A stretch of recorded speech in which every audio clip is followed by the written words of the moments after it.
Once upon a time, their inhabitants used to battle against wind, waves, and isolation. Now they're harnessing the forces of nature to provide clean energy. Islands of the future.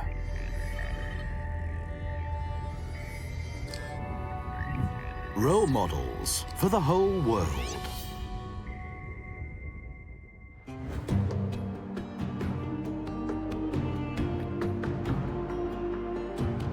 The small volcanic island of Hierro lies far out in the Atlantic off the west coast of Africa.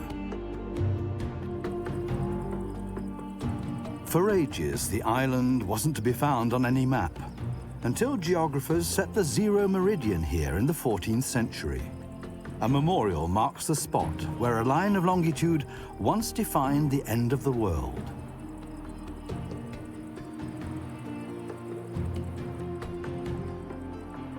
After that, little was heard of this southwesterly outpost of Europe.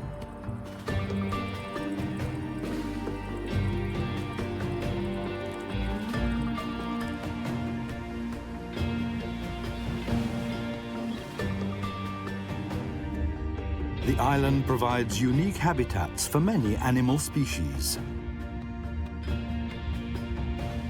The wealth of nature, the forces of water and wind, could soon place Hierro at the center of the world.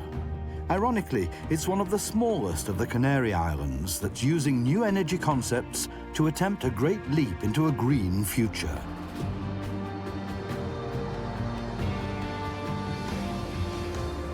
But how's that going to work?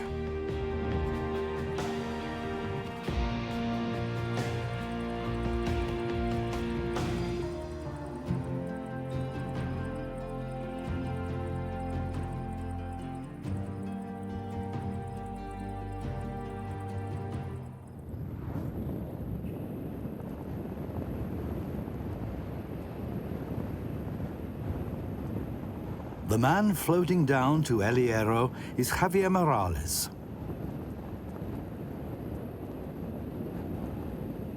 He was born in 1959 on the neighboring island of Tenerife, but spent most of his childhood on Hierro. The unspoiled nature of the island has shaped his life.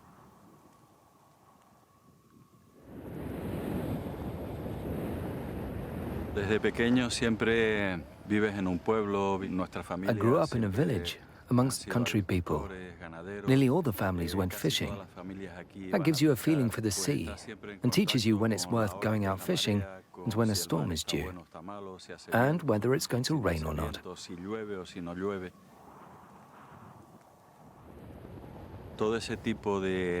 I grew up with all this. That's why our environment is so close and important to me today. Javier Morales left Hierro in the 1980s to learn more about agriculture on the Spanish mainland. He returned as an agricultural engineer, and in 1995 became a consultant to the government of Hierro. His ideas were completely new to the sleepy island.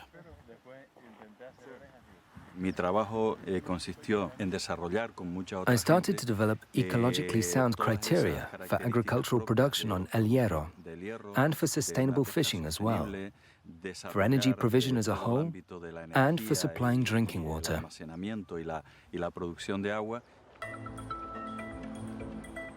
When Javier Morales started working in 1995, oil tankers were regular visitors to Hierro. They supplied the island's central power station with diesel.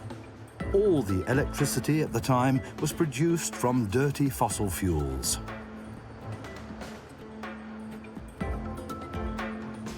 Javier Morales set out to get rid of the oil tankers and produce all the electricity for the island's 10,000 inhabitants using renewable, environmentally friendly energies. But for a remote island with no power cable to the mainland, his plan seemed far-fetched.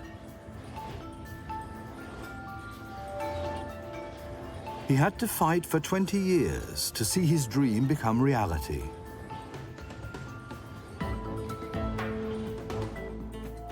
But the obvious idea of using the trade wind to produce electricity was greeted skeptically. The first wind turbine on El Hierro often stood still. It had been erected before the new consultant had started work. For Javier Morales, a wind turbine that's not turning shows that the energy transition is not going to work without good planning. Los dos primeros aerogeneradores que se instalaron aquí en la isla. This is one of the two wind turbines installed at the time. One was operated by the island's power provider, the other by the administration. At first, it was just for the street lighting. They wanted to switch to wind power to save money. La posibilidad de ahorrarse un dinero importante, sobre todo del alumbrado público.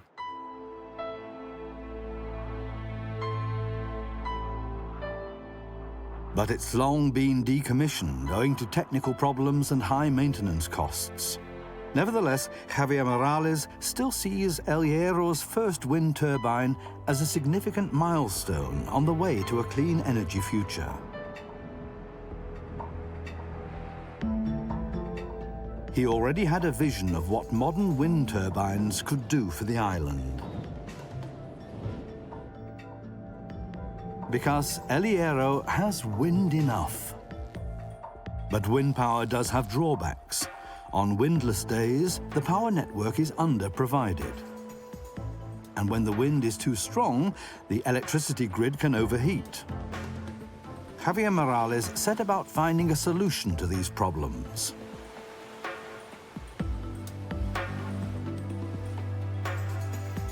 Other islands in the Canaries had already gained experience of wind energy before El Hierro. Especially Gran Canaria. The third biggest island of the archipelago is about 300 kilometers away from El Hierro.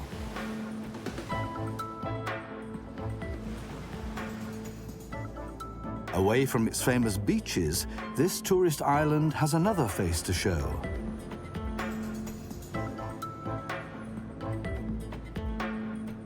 The capital of Gran Canaria is a modern European city with innovative commercial enterprises and research institutes.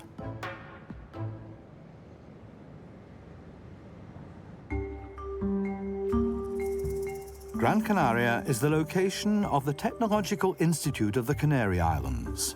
Here, commissioned by the government, they're working on wind energy and on solar technology.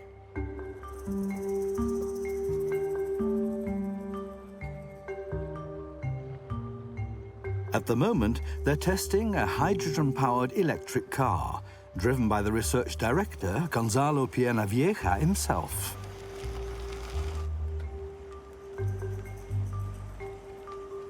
The Technological Institute of the Canary Islands conducts research in various fields of renewable energy, the environment, and biotechnology. We aim to increase considerably the share of renewable energy on the Canary Islands. In the small town of Arinaga on Gran Canaria, the first wind turbines were already operating in the early 90s. Over the years, a huge wind park has grown.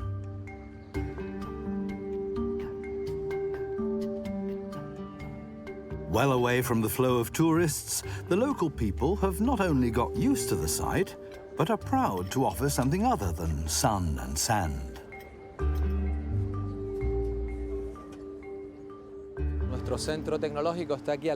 This place provides a journey through time in the history of wind energy.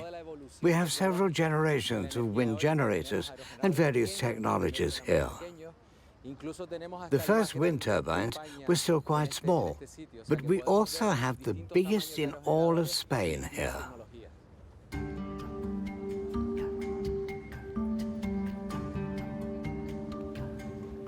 The wind parks on Gran Canaria are huge, but despite their size, they cover only 7% of the island's electricity consumption.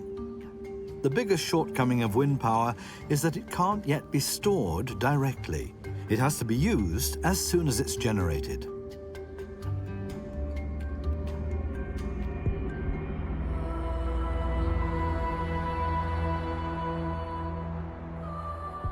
Unlike Gran Canaria, El Hierro missed out on exploiting the powerful trade winds for a long time. The inhabitants of the small volcanic island had other, more urgent worries. El Hierro is bone dry, doesn't have any sources of fresh water of its own, and suffers from chronic water shortage.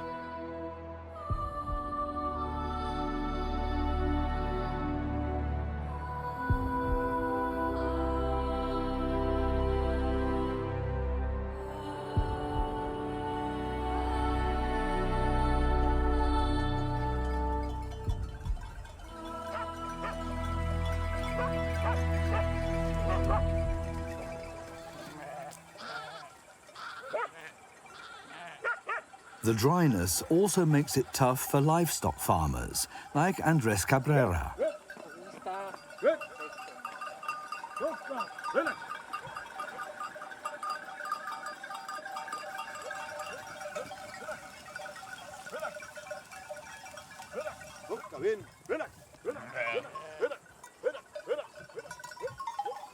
Periods of severe drought have forced the inhabitants to leave their island home at various times over the centuries. Global warming could aggravate the situation still further. It's only since the 1960s that the Canary Islands have had desalination plants, turning seawater into drinking water for people and animals. The inhabitants of El Hierro still lead a drip-feed existence. Water is life. That's no secret. Without water, there'd be neither land nor pasture. Thanks to the water, we can tend our sheep. Without water, they wouldn't be here. Water is the most important thing of all.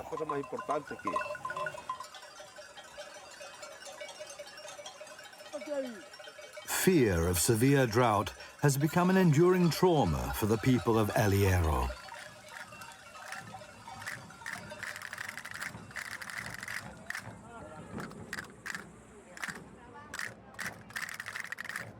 The festive parade of the shepherds is dedicated to water. It's the result of an island legend, and islanders love their legends. It's said that seafarers presented a Madonna to the island inhabitants in gratitude for their hospitality.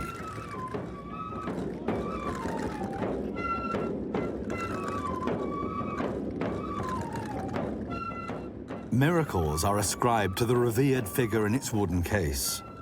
When the island again suffered severe drought, the shepherds carried the Madonna all the way to the island capital and prayed. And lo and behold, it started to rain. That was when the Madonna became the patron saint of El Hierro, and the occasion is celebrated every year by this spirited festival.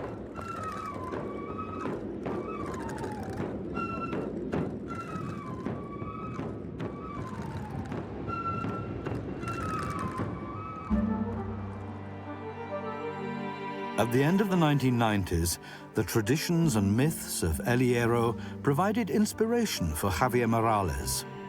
He was occupied with the question of how wind energy could be stored. And he came across one of the island's favorite legends. And it was this that set him on the way to finding new technical solutions.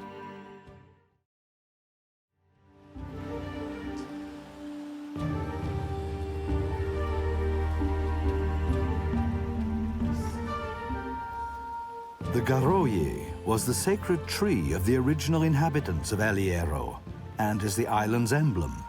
The actual miraculous tree no longer exists, but an impressive laurel tree still recalls the legend.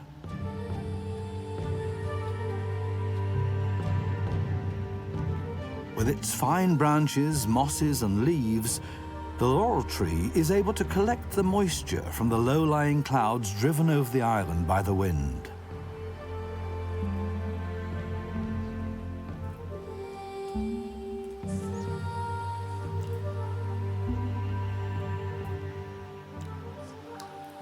Legend has it that a huge water reservoir had formed beneath the tree, large enough, it's said, to supply all the inhabitants of El Hierro with vital drinking water. The legend of how one pool was able to supply the whole island caught the engineer's imagination. Javier Morales wondered whether perhaps wind and water could be harnessed together to provide power, and started to sketch out some ideas. The project had to produce electricity for the whole island, but it needed to be able to store the electricity to create a stable running system. We could try to do that with water that we collected higher up. For an island, it's as important to provide your own energy as it is water, for the population and for agriculture. Tanto para la población como para la agricultura.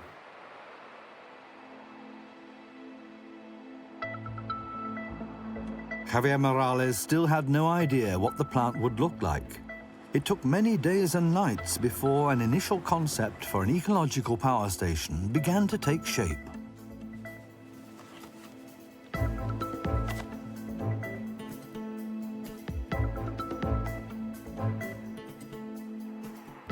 First, it was to be a wind park.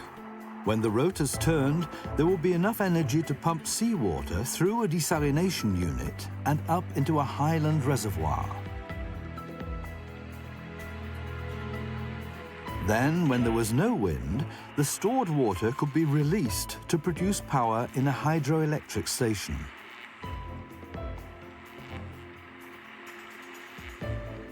But could such a system really cover El Hierro's daily needs for electricity? The engineer was now dependent on the support of experts. In 1998, he presented his idea to the energy researchers on Gran Canaria. An island supplying all its needs with green energy would be unique.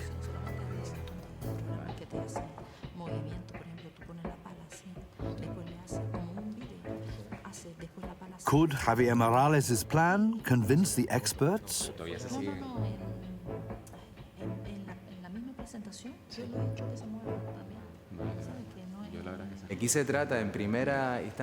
As soon as we have a good idea in front of us, we first turn it into a proper concept. Then we simulate the technical process and calculate its efficacy. Our task at the Technological Institute is to work out various alternatives to arrive finally at the optimum solution, both technically and in terms of cost.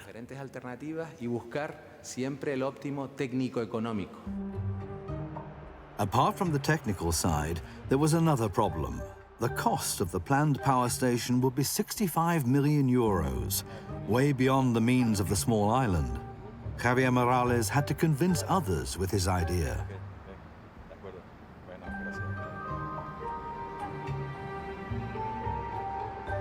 Oddly enough, in the search for investors, it was the operator of the diesel power station who proved cooperative. The energy enterprise was also interested in an alternative to expensive oil imports. A first ray of hope for the man with a vision, Javier Morales.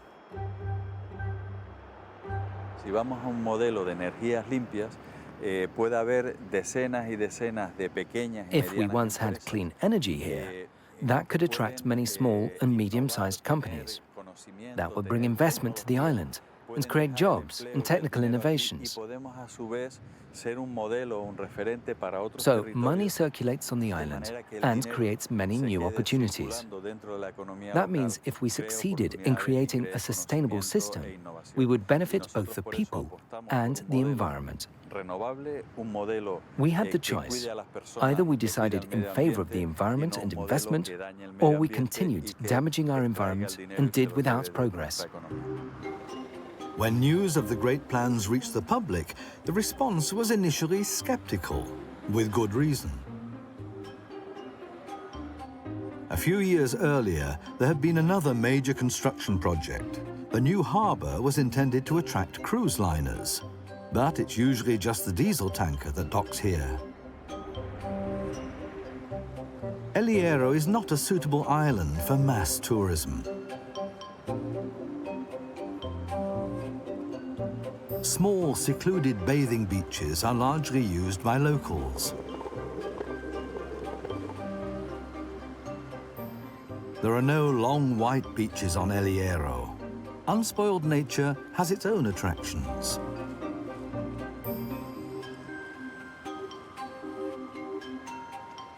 People who come to hike or dive discover unique landscapes above and below the water.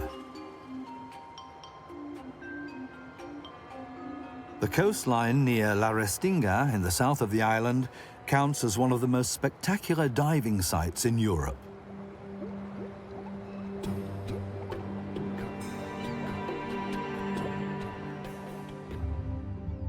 Underwater too, the volcanoes have created a wealth of diverse habitats.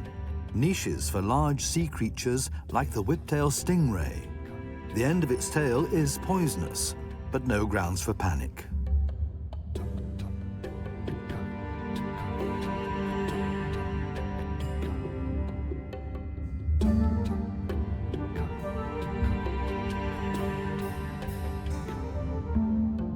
Garden eels form colonies of thousands.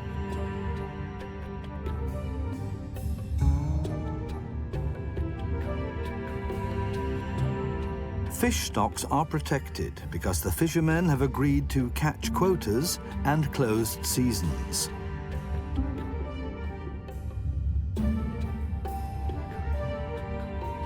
The star attraction of any dive is the whale shark. El Hierro is one of the few places in the world where you can find them.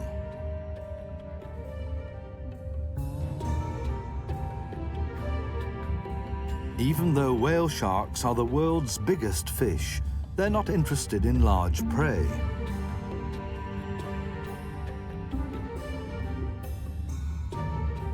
They'd rather eat plankton than divers.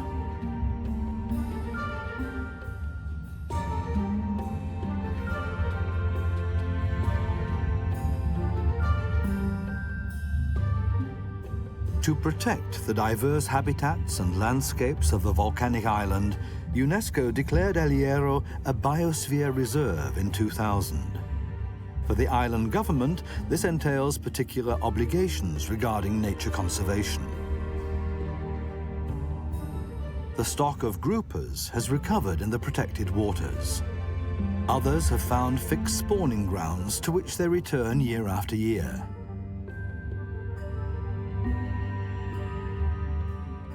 Even the mighty manta rays, with a wingspan of up to 7 meters, pose majestically for the divers' cameras.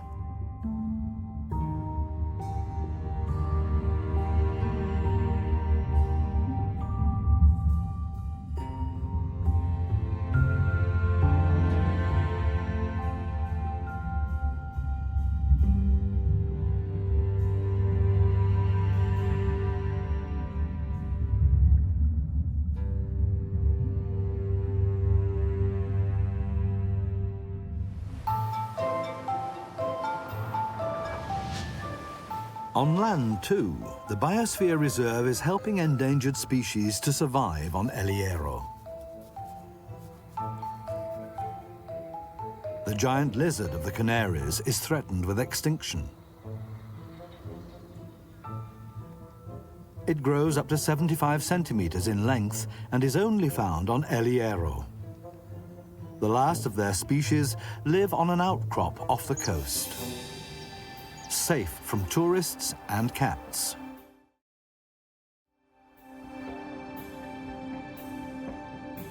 Javier Morales was not the first person to be committed to nature conservation on the Canaries. The Spanish painter and architect César Manrique was a pioneer of environmental protection. He also made his mark on El Hierro. As an architect, he used natural building materials, which reflected the standalone character of the volcanic islands.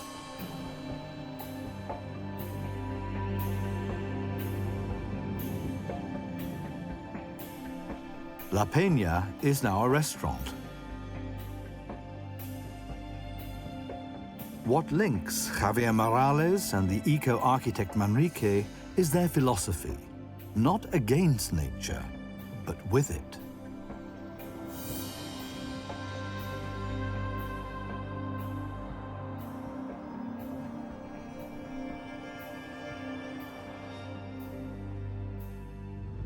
In 2004, Javier Morales started looking for a suitable site for his ecological power plant project.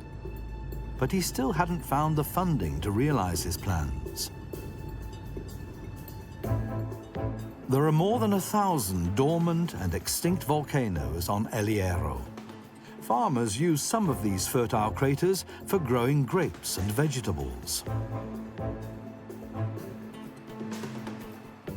Could he perhaps use a crater, if it was big enough, for storing water?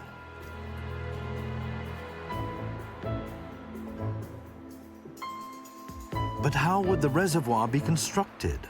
And what restrictions would nature conservation impose?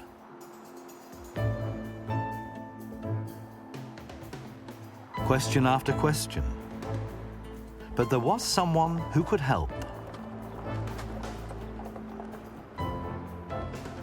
Despite a population of just 10,000, the island has its own president. At the time, it was Tomás Padrón, who worked in the energy sector before his political career. Tomás Padrón also wanted to make the future more sustainable. Green energy became a top-level priority.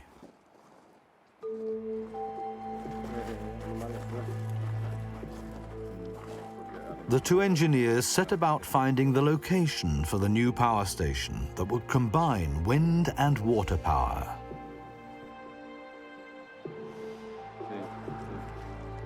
Their excursion took them into the wild volcanic landscape of El Hierro.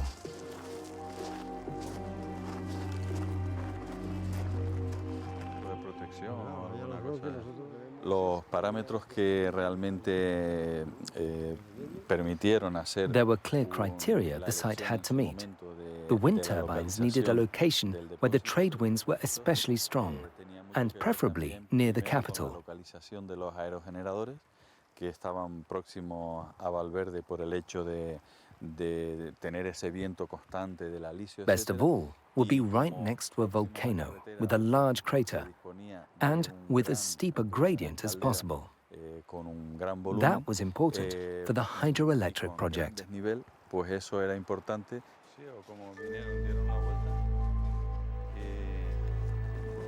Javier Morales and Tomás Padrón were confident this landscape could offer them exactly what they needed for their power plant.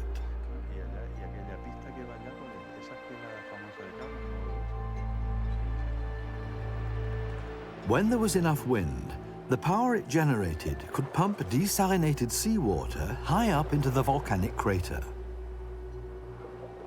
When there was no wind, the stored water could be released to produce more energy in a hydroelectric power station below.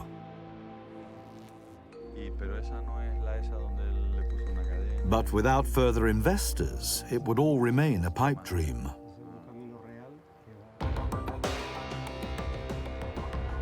Then suddenly the project received indirect backing from an unexpected source, the oil companies.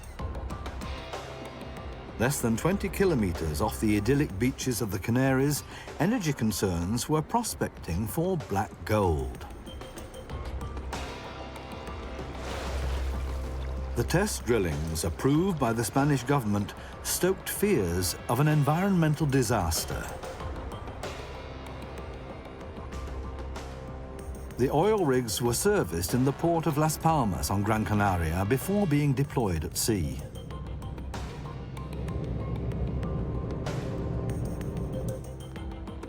The worries were shared by researcher Gonzalo Piernavieja. Like many others, he was concerned about the future of the Canaries as a holiday destination.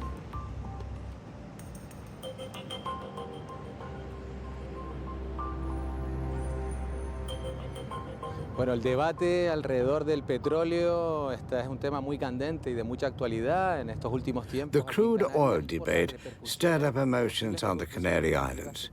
Should there be an oil disaster, it would strike at the heart of our economy. Clave de nuestra economía como es el turismo. El turismo, pues, buena parte. The Canary Islands live from tourism. If our waters were ever polluted by oil, it would have catastrophic results for the whole population, especially on the islands of Lanzarote and Fuerteventura, which are especially dependent on tourism. For years, the inhabitants of the Canaries have been protesting vehemently against offshore drilling for oil in Spanish and Moroccan waters. But before the millennium, the Spanish oil concern Repsol had discovered a number of large oil fields. In 2001, the Spanish government granted Repsol permission to drill. The Canaries could only be credible in their reaction to the seriousness of the situation by consistently refusing to import oil. A change of attitude was beginning to take shape in the minds of the islanders. The drilling off the Canary Islands was seen as especially risky.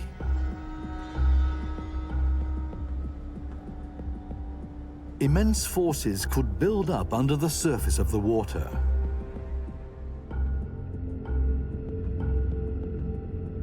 The area is volcanically active. Opponents feared that seismic movements underwater could damage drilling rigs and rupture pipelines.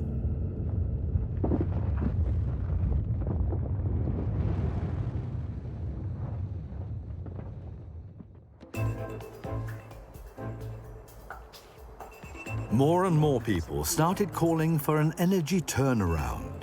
The researchers from the Technological Institute gained support from all sides. The construction of an innovative power station on El Hierro could provide the initial spark. Once the planned green power station had proved itself in simulation trials, Research Director Gonzalo Piernavieja was ready to risk the next step. We realize full well that the wind-water power plant on El Hierro was a springboard for transforming all our islands into an ideal laboratory for new sustainable energy.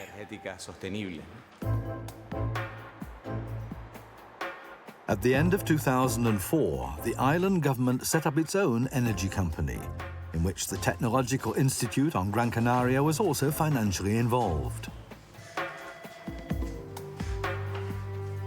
The company, Garona del Viento, was to build a power station of a sort never seen before. Would it really achieve what Javier Morales and his supporters hoped it would? Finally, in 2007, they were ready to start. It had taken over 10 years from the initial idea to the groundbreaking ceremony.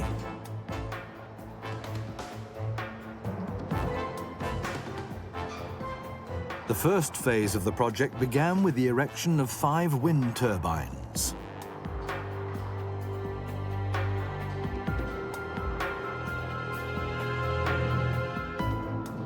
They were so productive that they could supply the island's energy needs by themselves when the wind was blowing. Each turbine produced 2.3 megawatts of electricity. El Hierro's maximum consumption was around 8 megawatts. Theoretically, they could produce more power than was needed, provided all 5 turbines operated non-stop around the clock. Was Javier Morales' dream slowly coming true? Que lo más importante es como ver que un proyecto como este se puede It's fascinating to watch a project becoming reality, and at some point producing energy without harming the climate. De manera respetuosa con el medio ambiente. If everything works in the end, everyone wins. The environment, the people, and the economy.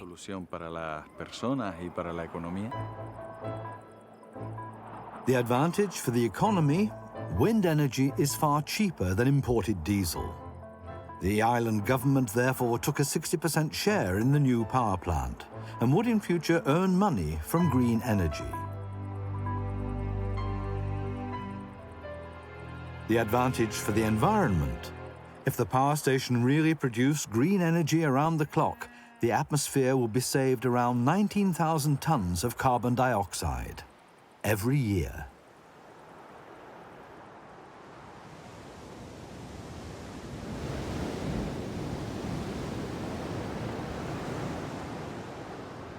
The crucial question is, what happens if there isn't enough wind to guarantee complete energy provision?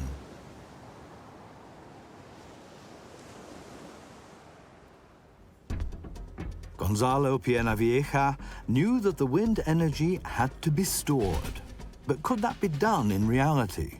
Could wind energy be stored in the form of water reservoirs in volcano craters? Volcanic rock is porous. Without special preparation, the water pumped up from below would simply seep away in the reservoir. The idea was to prevent that with a huge pond liner.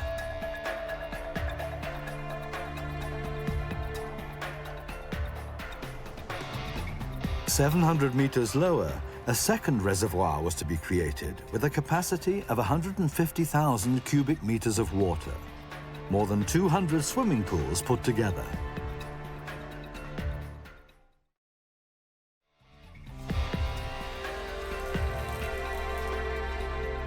But the construction work was anything but easy. Some of the pipes couldn't be laid above ground as planned, but had to be laid inside the mountain. The costs soared by a further 20 million euros. Building work stalled.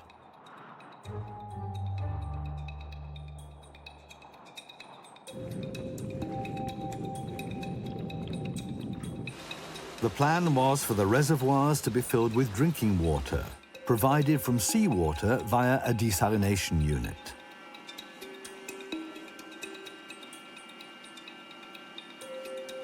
Providing drinking water alone was consuming 45% of the island's electricity.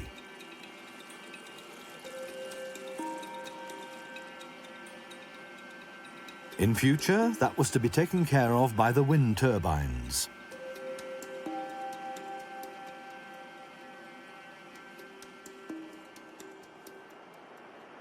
Before that could happen, the desalination plant had to be coupled with the power station, and that was a time-consuming job in itself.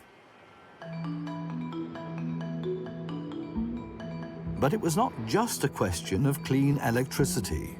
The 6,000 or so vehicles on the island also consume diesel and petrol and pollute the atmosphere.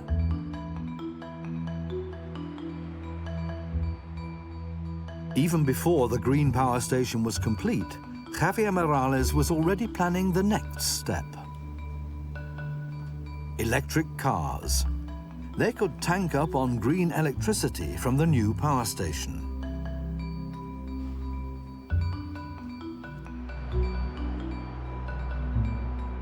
The automobile manufacturer Renault was ready to provide some test vehicles.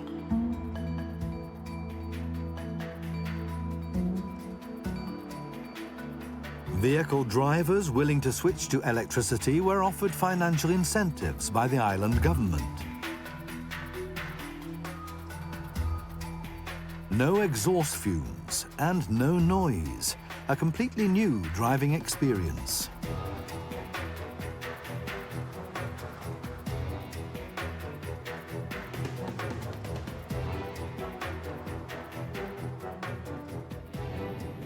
Hierro's president could not resist testing the island's first electric car himself.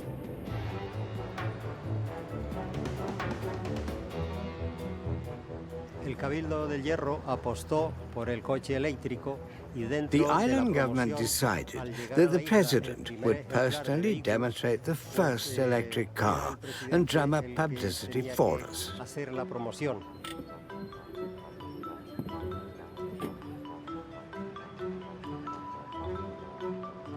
The publicity rally did the job. The car fans of the island were surprised and curious.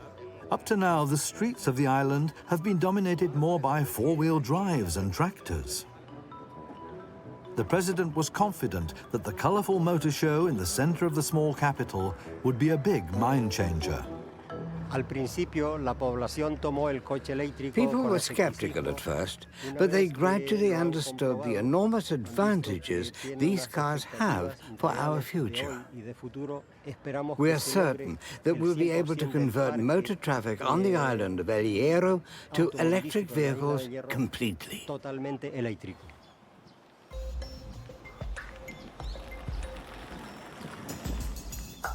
For charging the batteries during journeys, 4 electric charge points were set up, though there's usually only one working at a time. The rental charge for the batteries is over €50 a month, which is by no means cheap for most islanders' pockets. The sobering result, just 9 electric cars were to be found on El Hierro. The island president, the chief supporter of Javier Morales, retired in 2011. But Javier Morales did not lose heart. He pressed on with his project. But at the next elections, he too lost his influential position. The project, though, had long since stopped being dependent on the fate of individual figures. He'd repeatedly had serious setbacks over the years. But this visionary never gave up hope that one day El Hierro would be able to do without fossil energies completely. His vision of a future dependent on sun, wind, and water slowly spread throughout the whole island and had its effect.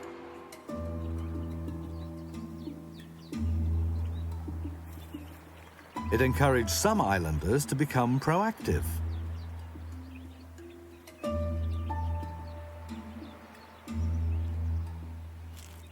Using solar panels to heat water for showers and baths. That saves electricity costs. One central power station combining wind and water power could in future mean savings for all the islanders.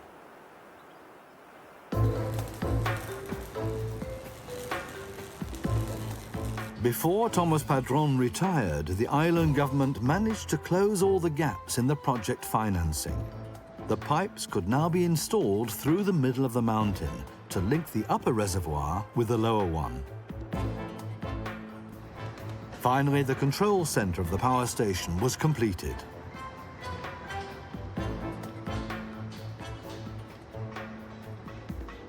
By early 2014, things were really moving. The first test run was looming. The wind and pumped water reservoir plant on El Hierro was the first of its kind worldwide. Would it really be able to provide all the island's energy needs around the clock? For the moment, the turbines were not turning.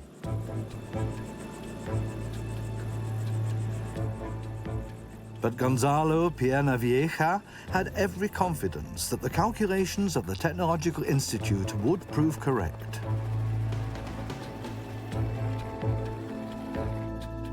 Optimistic as ever, he was setting his sights on even bigger challenges.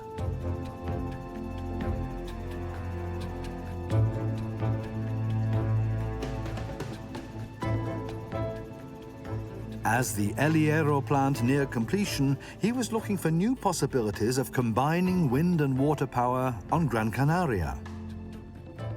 Dams could make it possible to store wind energy, to supplement the wind parks that were already there. If that could be achieved, then even Gran Canaria, with its population of nearly 1 million, could provide all its energy needs exclusively from green electricity.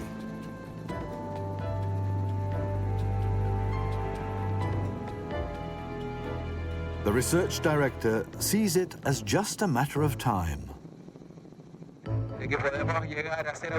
I'm convinced that we, too, can become self-sufficient with clean energy. Some islands will be quicker than others. El Hierro is already there. The smaller islands have it a bit easier than the large ones.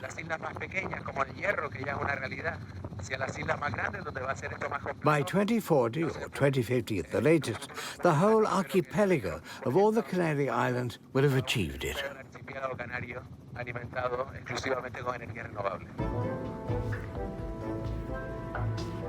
The Canary Islands have made an early start in developing their own strategies for ending their dependence on oil. But their experience can also be transferred to other islands, to other regions of the world.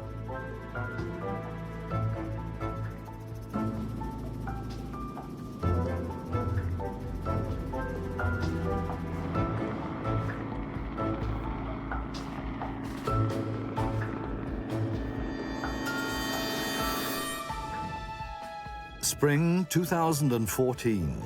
The wind turbines on El Hierro are in the testing phase.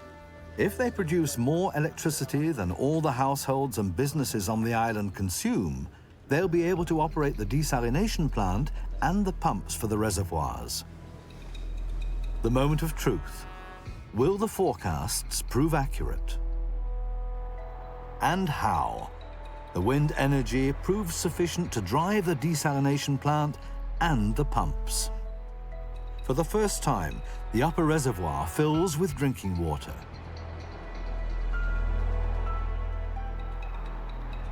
Everything functions according to plan. The first tests run without a hitch.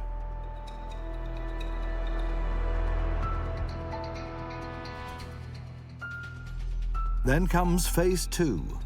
When there's no wind, not enough energy is produced to supply the island with electricity. Now it's the turn of the reservoir.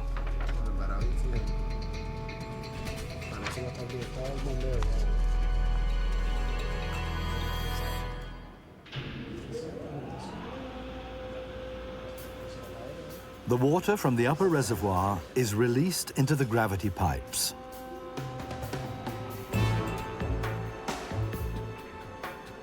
On its way to the lower basin, the water passes through 4 turbines. They produce electricity from the water power. This bridges the energy gap when there's too little wind. Each of the 4 turbines has a capacity of 2.8 megawatts. The first trial run is a success. 60% of the target performance has been achieved at first go. On the 27th of June 2014, the power station on El Hierro is officially inaugurated, after over 20 years of planning and 5 years of construction. It's a dream come true for the project's initiator. Bueno, es importante que un proyecto como este que ha llevado. The most important thing now is not to rest on our laurels. We have to carry on working to ensure that this project, which has been 20 years in the making, brings benefits to all the people on the island. Es importante seguir trabajando y avanzando para que esta realidad beneficie a todas las personas. In addition, we should share our expertise and experience with other communities. Donde podamos intercambiar conocimientos y experiencias.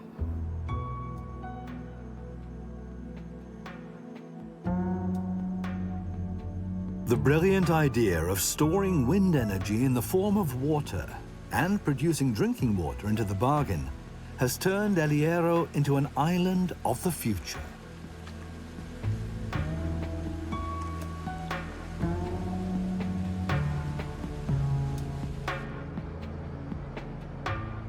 The diesel-fired power station is now only used as a safety standby and will soon be history.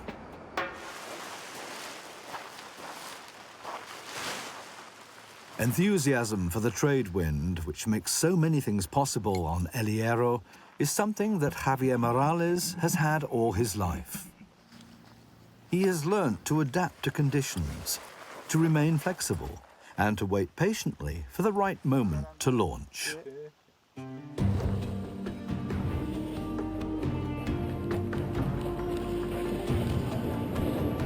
His commitment to the environment goes further.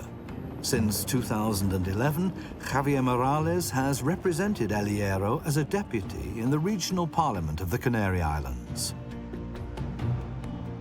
His driving force to show oil the red card and to promote climate protection is undiminished.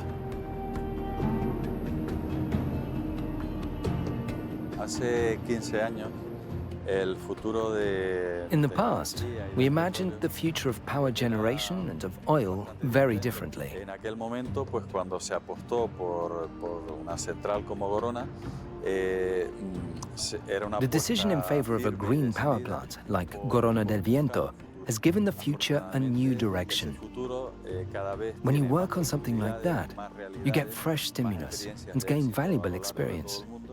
I believe it's right to push forward in this direction. Apostando y trabajando en esa buena dirección.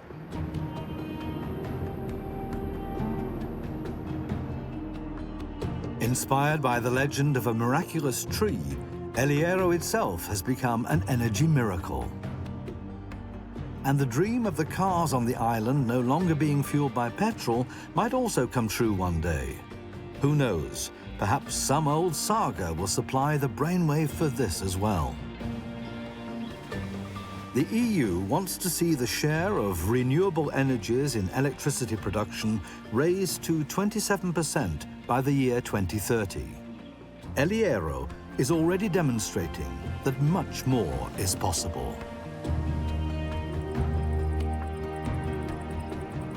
This small island was once the end of the world. Now El Hierro is the beginning of our future.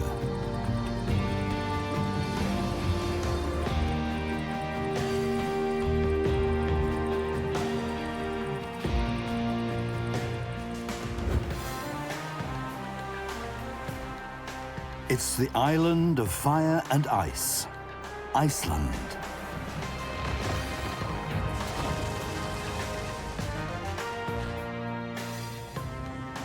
The Icelanders were the first people in Europe to learn how to make use of the heat from the volcanic earth. Nowadays, the forces of nature are securing their survival.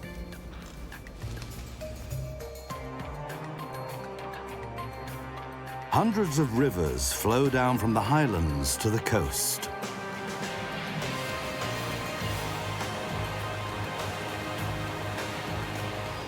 The clean energy of these wild waters has already made Icelanders independent of electricity from coal, oil, or nuclear power. But there are growing doubts about the potential threat green energy might also pose to Iceland's unique landscape.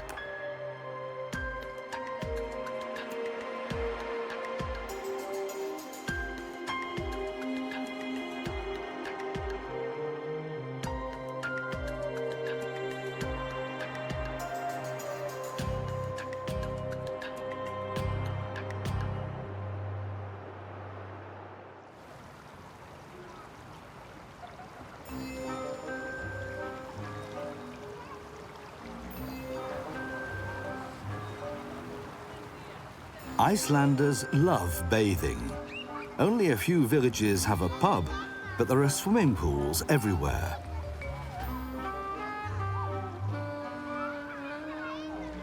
The pool is the social meeting place. People often chat for hours in the hot water about work, gossip, and politics.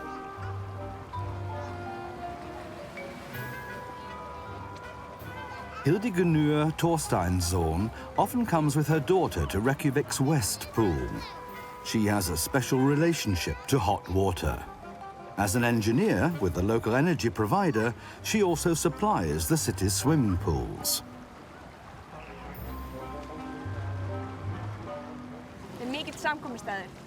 It's a favourite place to meet up here. Hot water is thought of as something we've always had. People relax here and don't think about the energy this place consumes.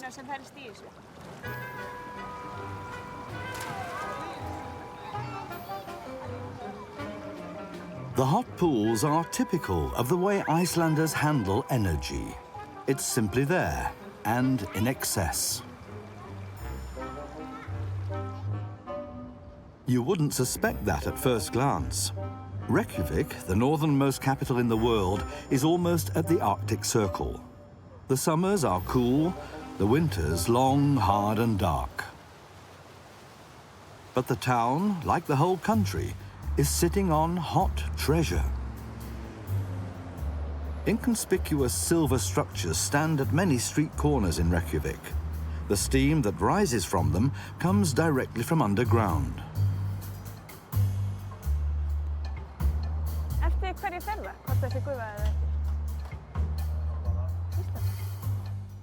Hildi Gunnur and her colleagues pump scalding hot water out of over 50 well shafts in the city, each several hundred meters deep.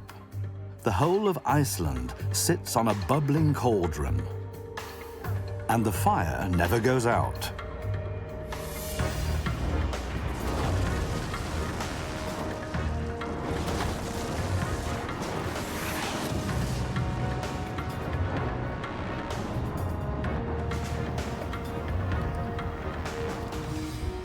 Iceland is precisely situated on the fault line where the European and American continental plates are moving apart by 2 centimeters a year. The result, hot molten rock is forced to the surface where it forms volcanoes and brings the groundwater to a boil.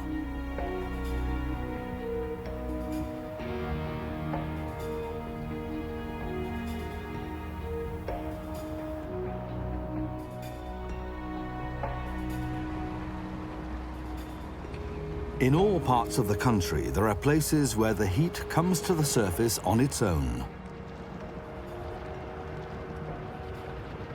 Here, there are mud springs of unreal colors caused by minerals dissolved in the depths.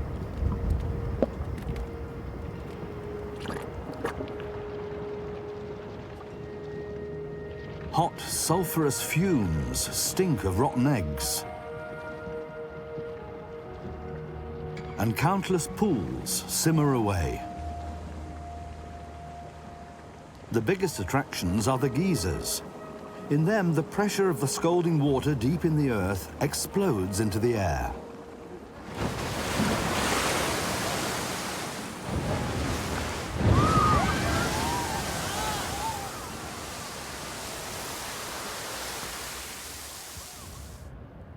The Icelanders exploit this geothermal energy on a grand scale.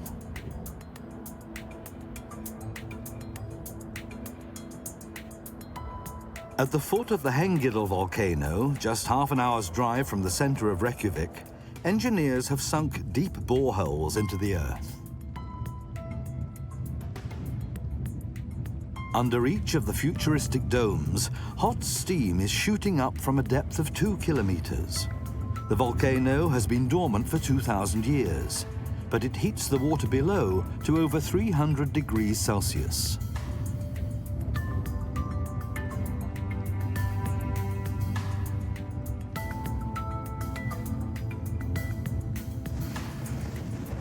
This borehole is due for maintenance work today, so the superheated steam from below is shooting unharnessed into the sky.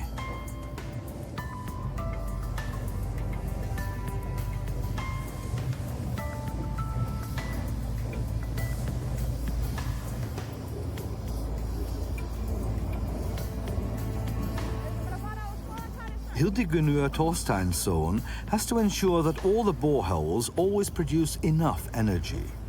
If a source is exploited too quickly, it can run dry. She has great respect for the forces of nature.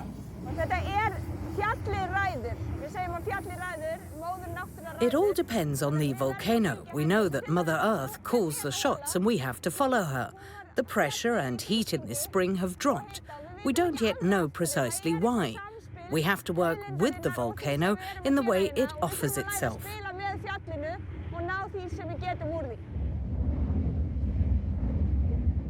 Even if it's playing up at the moment, the volcano does offer the Icelanders quite a lot.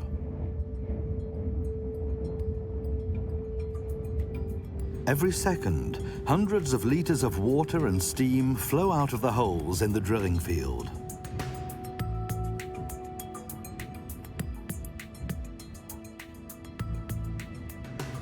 A network of pipes transports its hot load down to the Hellisheiði power station.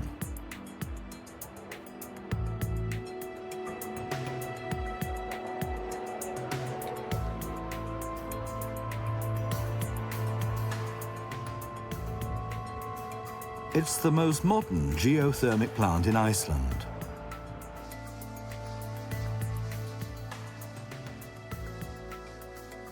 The engineers here use the energy from the depths of the earth in two ways.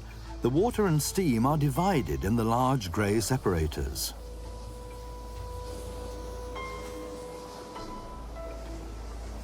The water flows onto Reykjavik, while the steam is led into the machine hall.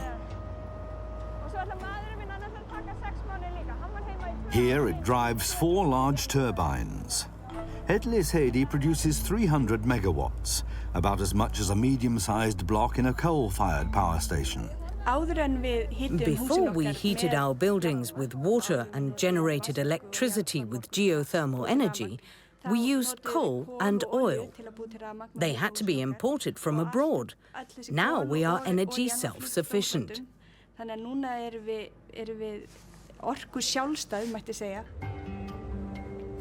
That's unique worldwide.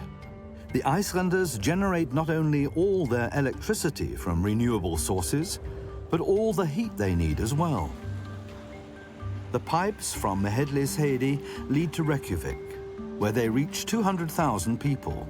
That's 2 out of 3 Icelanders.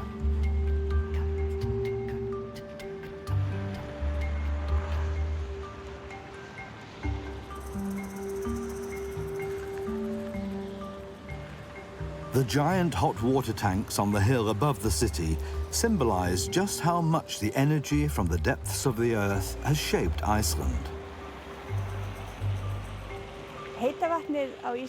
Iceland's hot water is a very special element in our society. It was very important for determining the pattern of settlement. It's the reason why, despite natural disasters like volcanic eruptions, earthquakes, and an unfavorable climate, we're still here.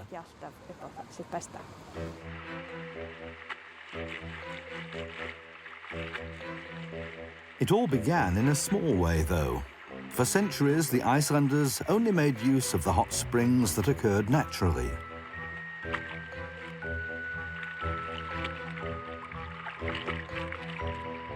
They bathed in the hot water or washed their clothes in it.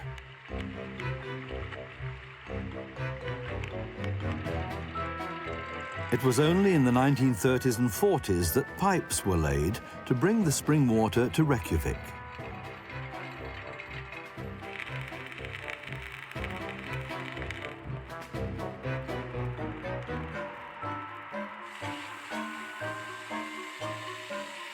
The first buildings to be heated by the hot water were 2 schools, a hospital, and a swimming pool.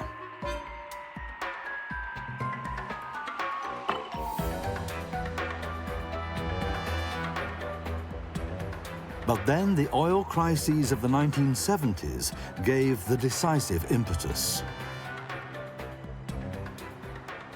At the same time as the mighty tower of Hallgrím's church was being completed, the Icelandic nation almost completely got rid of heating oil in their buildings. Now the whole land enjoys cheap and clean heating, and a high standard of life. Geothermic energy was enormously important for the development of Iceland. Despite the economic crisis, we're much better off today than 50 years ago, when we were a very poor nation.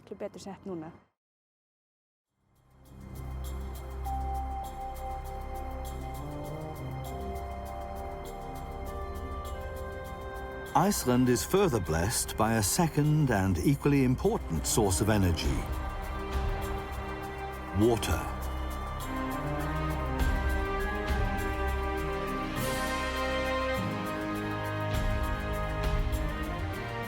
The rain that falls in the vast unpopulated highlands flows down in great rivers and plunges into the coastal plain in Europe's biggest waterfalls.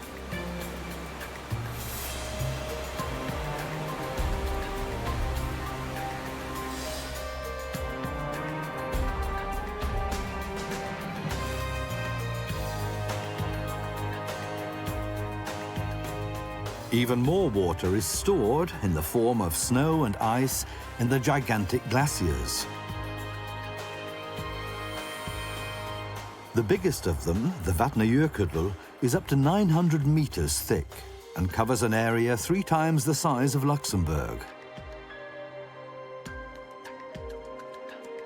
In spring especially, huge quantities of milky meltwater swell the rivers.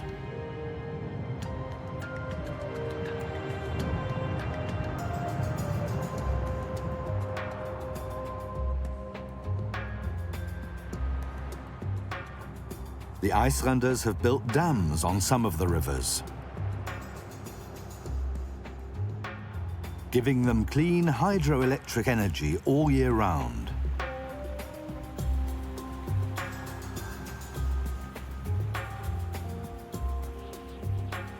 Huge high-tension lines transport the energy to where it's needed, on the coast.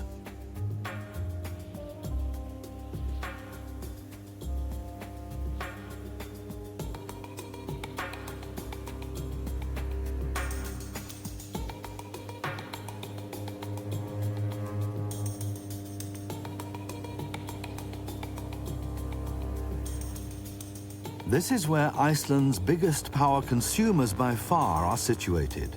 Heavy industrial plants, especially aluminium works. They consume around 75% of the electricity generated in the country.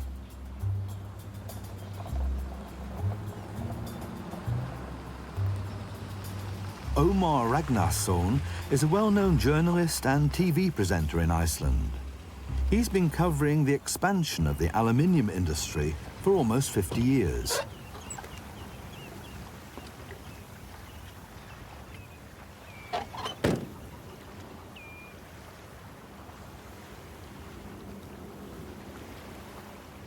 His reports and documentaries have been seen by almost everybody in the country.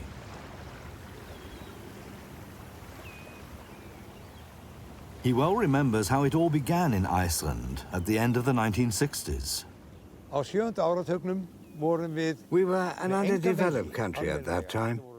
We were well educated, everyone could read, but we only had gravel roads and dirt tracks. And we lived solely from fishing. 95% of our exports were fish. Then we got the offer of having foreign heavy industry come and build a large plant. I was all in favor of it at the time.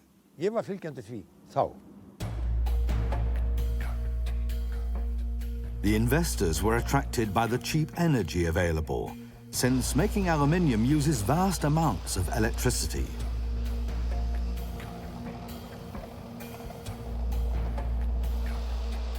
The Icelanders built their first large-scale hydroelectric power station especially for it.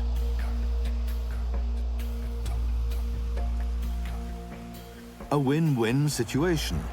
The country got jobs, tax revenue, and the surplus electricity. The foreign aluminium company got cheap energy.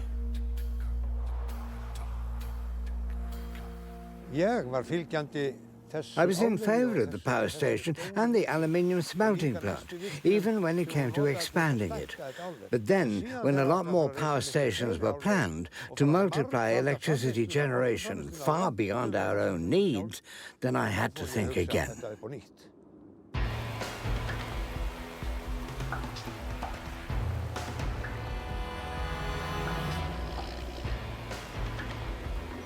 Further power stations were built throughout the country.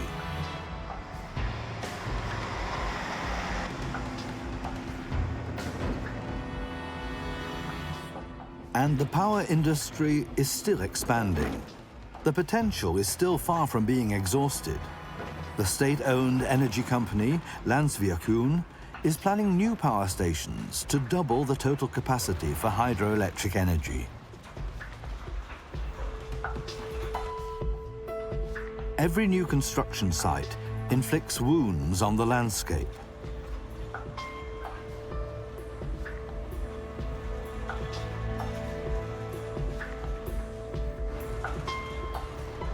Who's to benefit from the new dams, reservoirs, and turbines?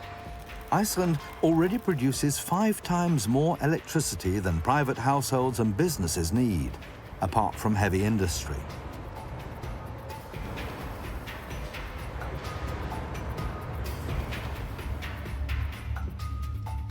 More and more Icelanders are starting to doubt whether so much hydroelectric power really is a green, sustainable source of energy. Omar Ragnarsson is the most prominent critic. He's made it his mission in life to fight for Iceland's natural world. Despite his 75 years, he travels tirelessly. His small plane takes him all over the country.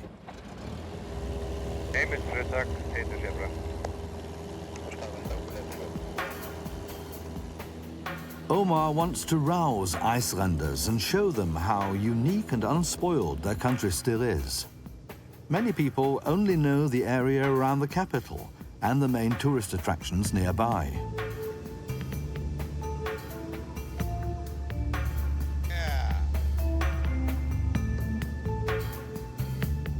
Like the historic Tingvellir site of the ancient National Assembly, or Gullfoss, the Golden Waterfall.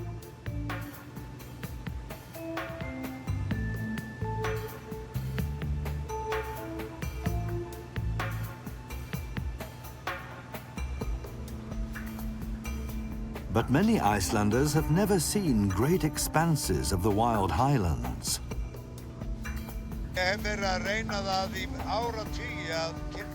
For decades, I've been trying to introduce Icelanders to their country, or rather, introduce the land and the people to each other. I traveled a lot as an entertainer and reporter, and I wanted to give that back to the people. I thought it would change people. Maybe it's changed some, but too few, I think.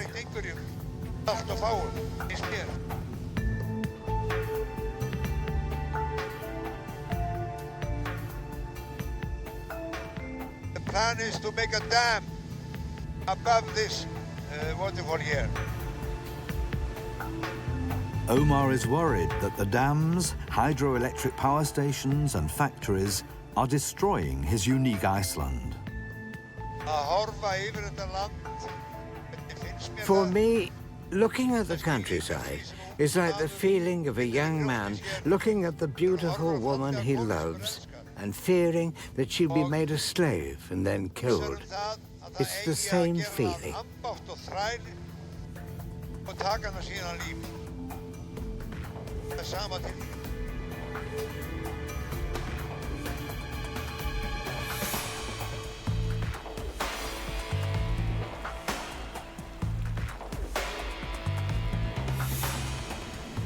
For some Icelanders, Omar's fears are no more than sentimentality. Like the president of the National 4x4 Club, who's out for a joyride with some of the club's members. The club has more members than any other in Iceland. All-terrain driving as a national pastime.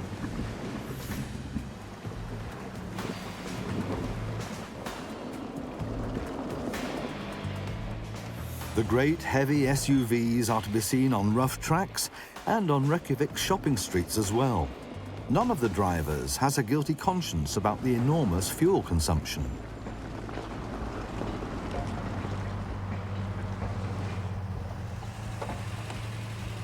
For centuries, Icelanders had to struggle to survive in a barren environment. Many take a correspondingly pragmatic view of nature. As you can see, it's nice and quiet here. Being out and about with good mates in beautiful countryside, that's what we want. Enjoying nature.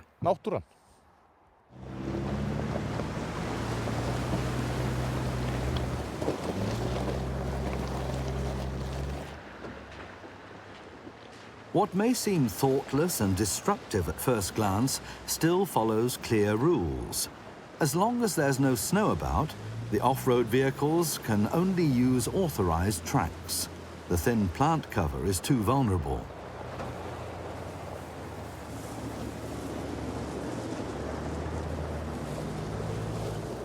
In recent years, an unusual alliance between car fans and nature conservationists has even developed.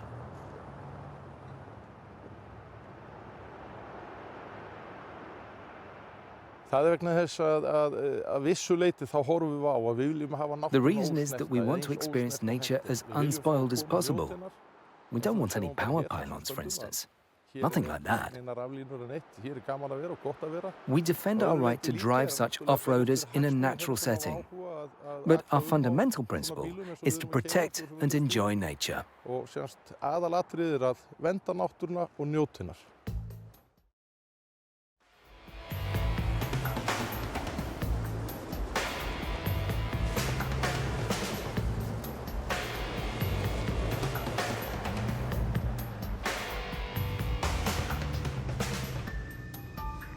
Omar Ragnarsson can use any help he can get in his battle for the highlands. The mixture of glaciers, volcanoes, desolate plateaus and hot springs is unique in the world. But only part of it is protected as a national park.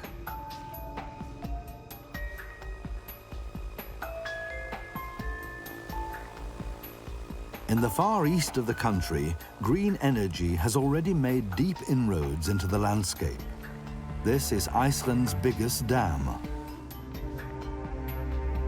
The Kárahnjúkar Dam was built between 2003 and 2006 at a cost to the taxpayer of over €1 billion.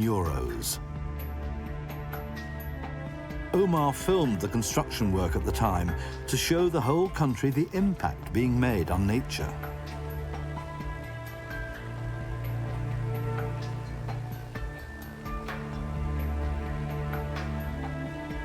He comes back here again and again.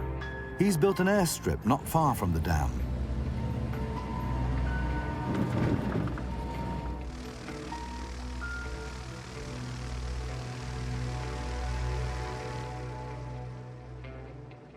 Today, Omar is meeting the biologist and nature conservationist Mummi Gudbrandsson.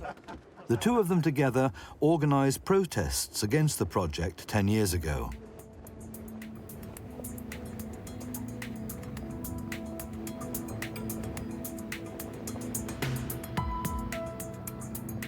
Looking at the rocky desert surrounding the lake for the first time, you might well wonder what nature there is to conserve here.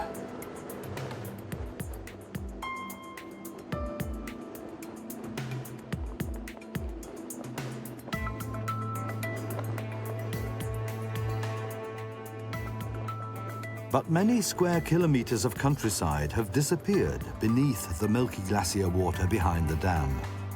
What's been created is the deepest and third biggest lake in Iceland.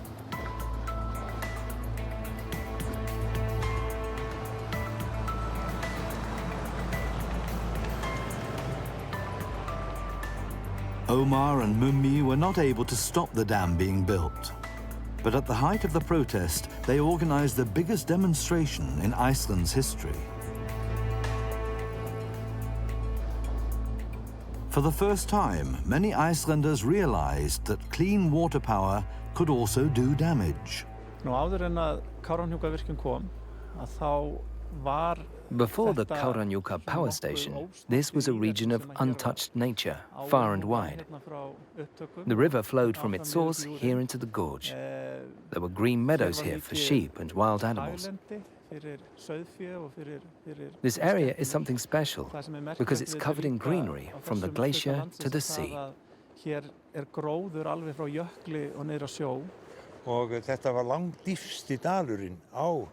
This was the deepest valley in the region, 180 meters deep. It was green here because it was well protected from the wind. These hydroelectric plants are so bad because it's always the best land that gets taken for the lake. That's a price that you simply can't justify.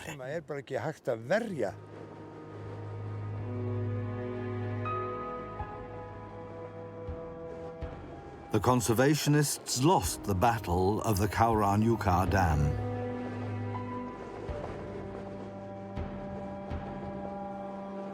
But they are committed to oppose any further expansion of hydroelectric power. We're just holding the country in trust for our descendants. We have to protect it for them and for all people, as caretakers. Iceland doesn't just belong to Icelanders, but to the whole of mankind. Land þess.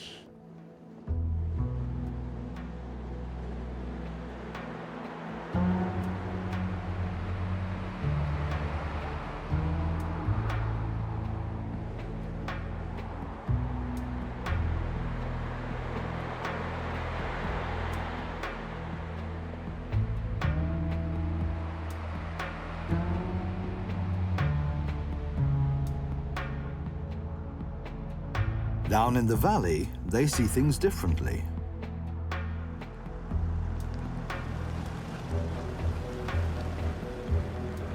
This is where they turn the water of the Kauran Lake into electricity.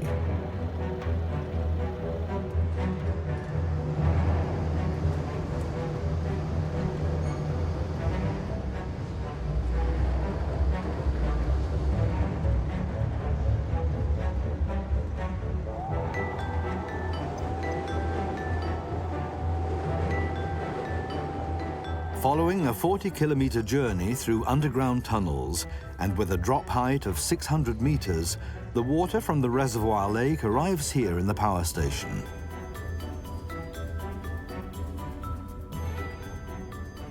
It flows through 6 large turbines.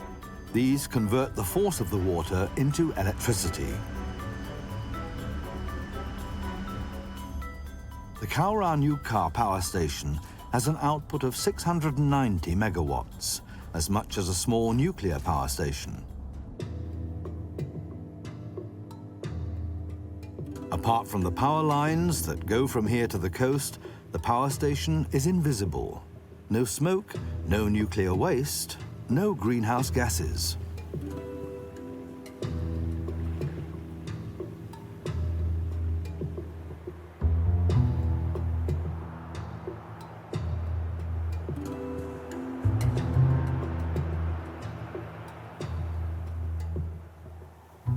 But who needs so much energy in this almost deserted corner of the country?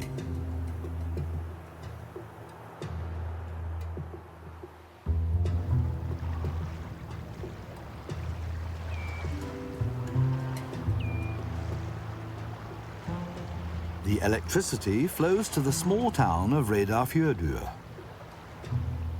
This is one of the biggest settlements in the east of the country. Even so, only about 1,100 Icelanders live here.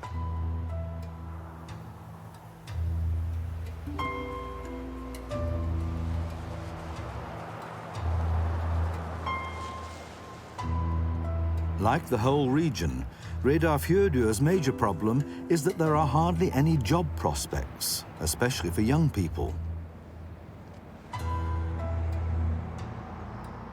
Jobs were lost in the fishing industry through automation.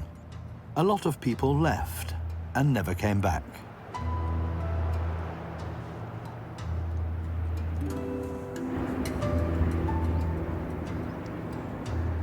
But the electricity attracted foreign investment to Reyðarfjörður.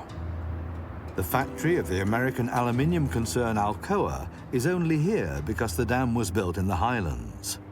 The factory consumes the entire energy output of the hydroelectric power plant. We are a major employer, one of the biggest in Iceland. We have 900 employees in the factory, including young people who return after studying and get good jobs here, especially mechanical engineers and technicians. I'm one of them. I probably wouldn't have come back if the aluminium plant weren't here.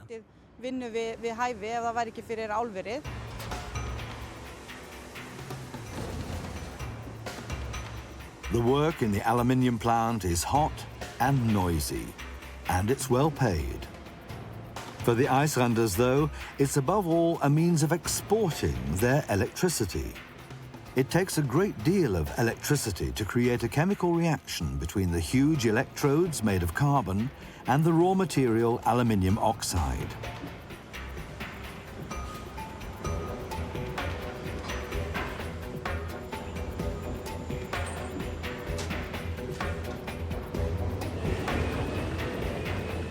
From the melting tank The workers draw off pure liquid aluminium at a temperature of 1,000 degrees.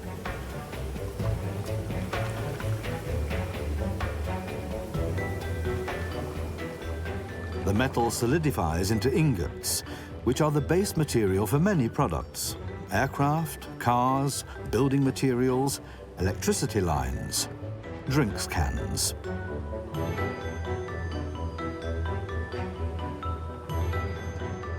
The raw material leaves here for customers around the world. Electricity in the form of aluminium bars.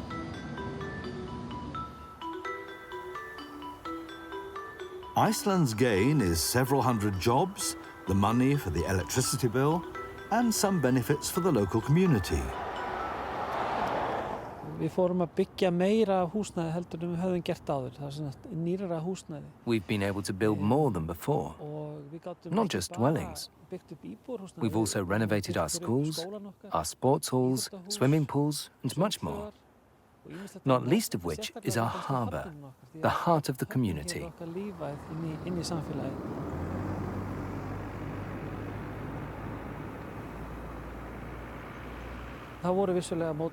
Yes, there were protests, but the biggest protesters didn't come from here and have never lived here.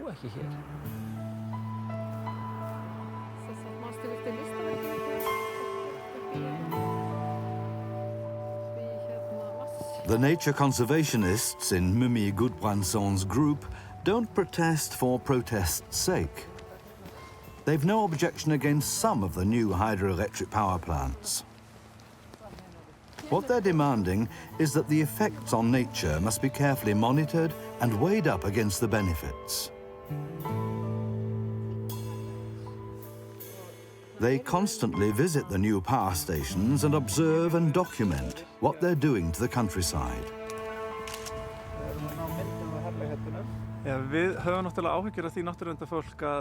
We're concerned that the energy companies are working their way further and further up into the highlands. We have to say stop no further, because we believe that this area must not be sacrificed.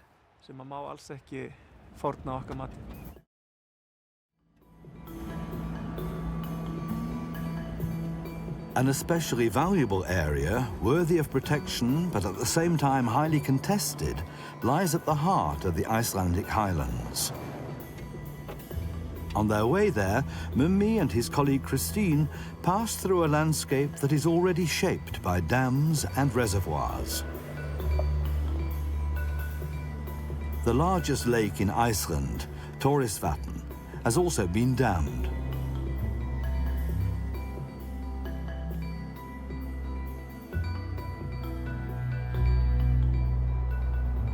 The national energy company, Landsvirkjun, has already crept up to the edge of a former wetland.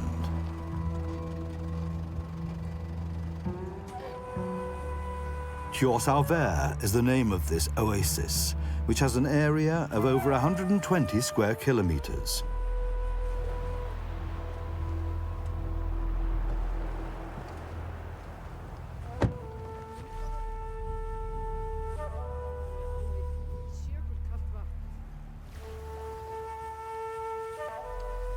Countless outflows from the nearby glacier cross the plain and form streams, pools, and lakes.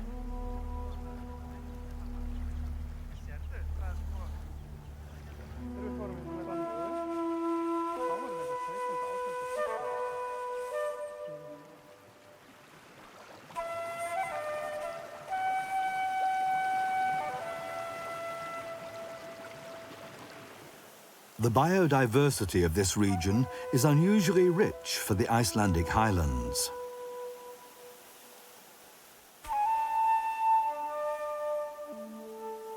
Though there's often snow on the ground from the end of September to the beginning of June, many plant species are established here.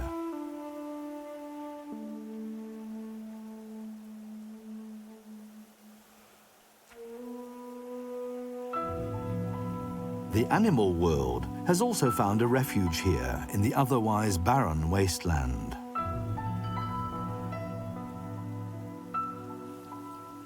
The Arctic fox is the only one of the 4 Icelandic species of mammal that was already on the island before the arrival of man.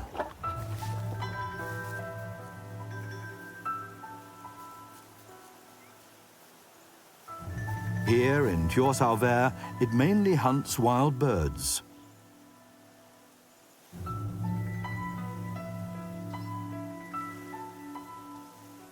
This wetland habitat is one of the largest breeding grounds worldwide for the pink-footed goose. Up to 10,000 pairs nest here every year.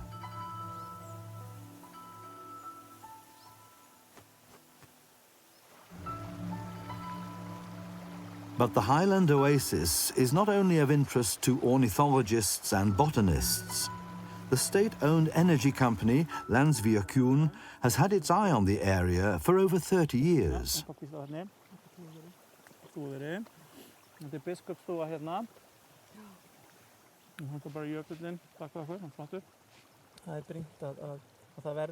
Mummi and the other nature conservationists are fighting a constant rearguard action. Thjórsárver is of such interest to Landsvirkjun because they already have many hydroelectric power stations further down. With a reservoir up here, they could channel even more water down below. The original plan was to flood all of this.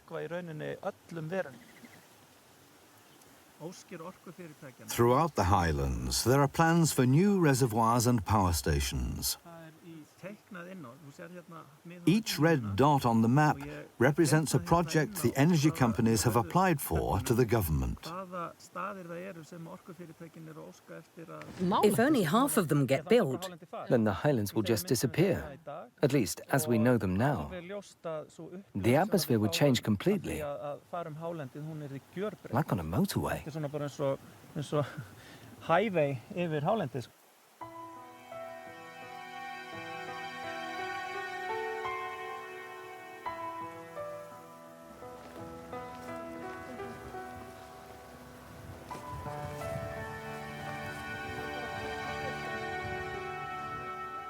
The Icelandic government has placed a protection order on Thjórsárver for the time being. But the habitat of the foxes, geese and countless plants is under constant pressure.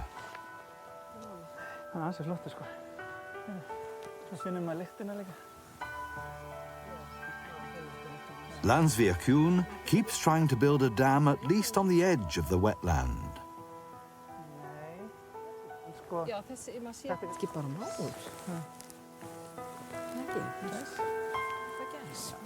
For the nature conservationists, the ecosystem is worth much more than a few new jobs in the aluminium industry.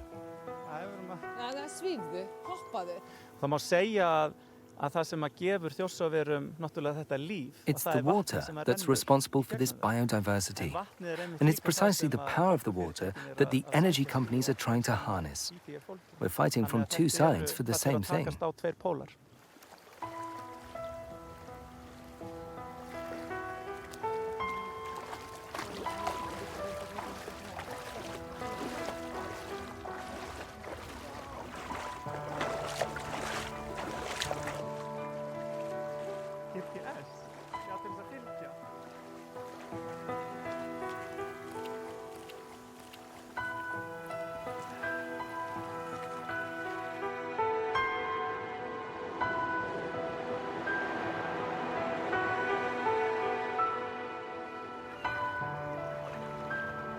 But are the majority of Icelanders prepared to forego the expansion of hydroelectric power? Because that would mean doing without secure revenues from major foreign investors. During the raging economic boom at the turn of the millennium, the Icelanders took everything that was going.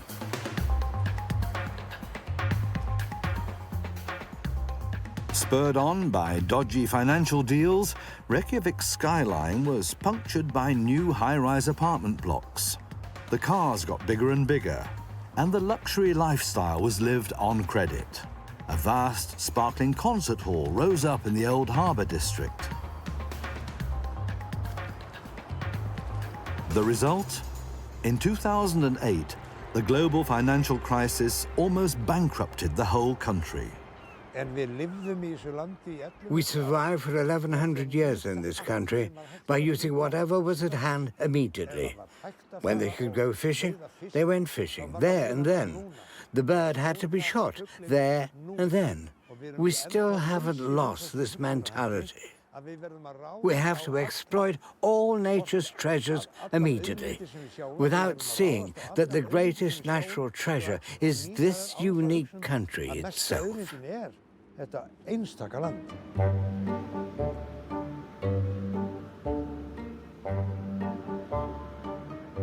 In the difficult times following the financial crisis, though, the Icelanders also came up with clever ideas that didn't call for foreign investment.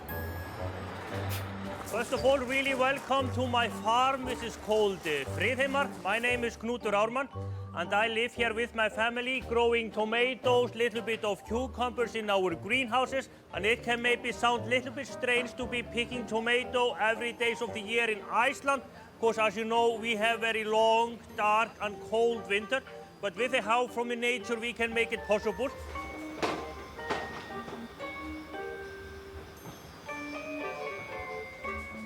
Iceland's green energy can also be used for this.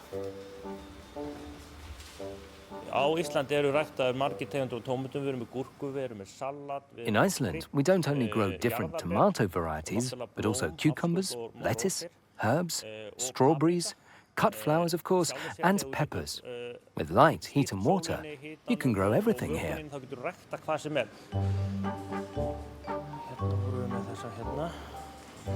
Iceland has water, electricity, and heat galore.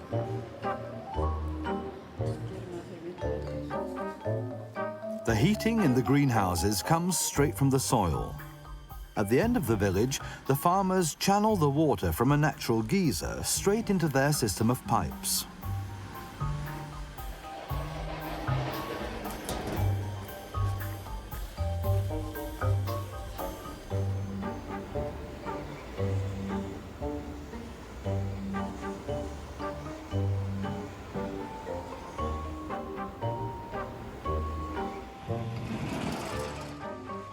Knútur's neighbour is the biggest producer of cut flowers in the country.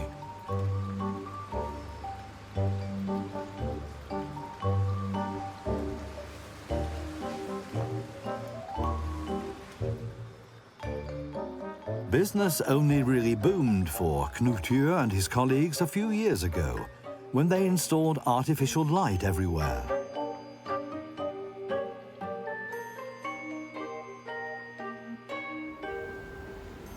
Now they're completely independent of daylight or the seasons. Using clean and cheap local energy like this also has enormous benefits for Icelandic society as a whole. Knútur and the other greenhouse farmers produce enough cucumbers and tomatoes to meet the needs of all Icelanders and also the tourists. Imports are not necessary.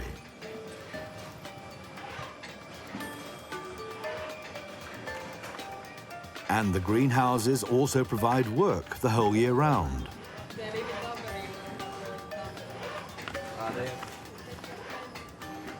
Despite all the lights, no new dam and reservoir were needed for these jobs. And then we have something which we have been making from our tomatoes and cucumber in our little tomato shop. So please go around and have a look. Thank you very much and hope you will have a wonderful day today. With the Icelanders' typical nose for business, Knútur has developed another very different source of income. He now serves food to over 50,000 tourists a year who come to see his greenhouses. That earns him even more than do his tomatoes and cucumbers. That's very much in line with the trend. More and more visitors come to the land of fire and ice every year. Icelanders now earn more from tourism than from aluminium or the traditionally important fishing industry.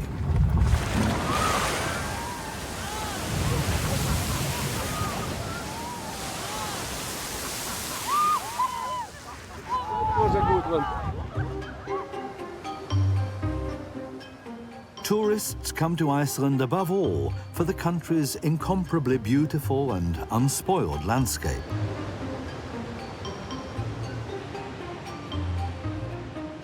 Even more dams, reservoirs and power lines don't square well with this image.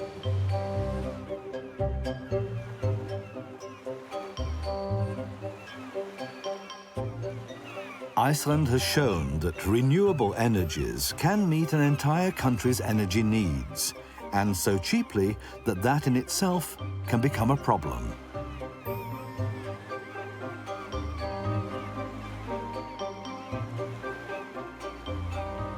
The Icelanders are at a crossroads. How much is nature worth to them? And how much of nature's power can they use without causing damage?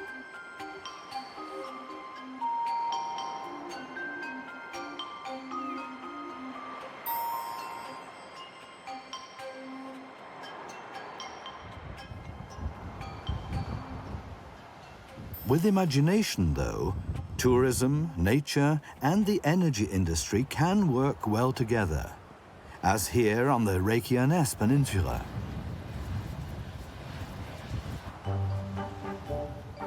The geothermic power station was built in 1978.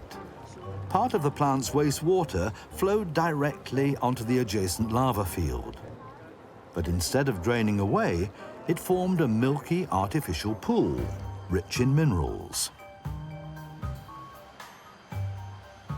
It was the locals who first discovered that the power plant water was perfect for bathing. This then developed into a business opportunity. The power plant now delivers enough geothermic water from deep in the earth to operate a world-famous thermal spa, the Blue Lagoon.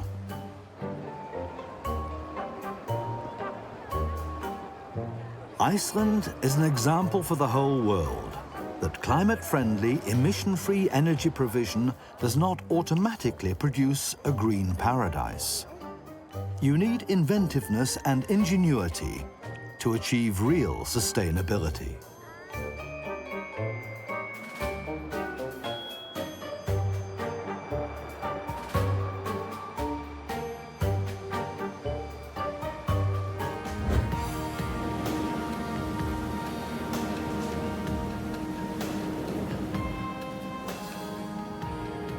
It's a small piece of Portugal in the Atlantic, off the coast of Morocco.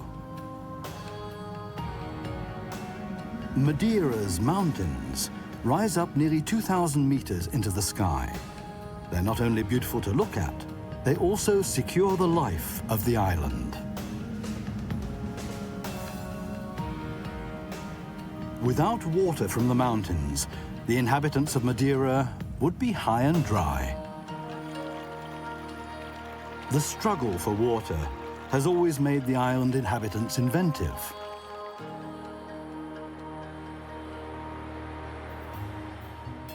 Nowadays, with 1 million tourists visiting the island every year, the beauty of the place is under threat. Madeira's inventive talent is needed once again. Will there be enough for everyone in future too? Drinking water and environmentally friendly energy.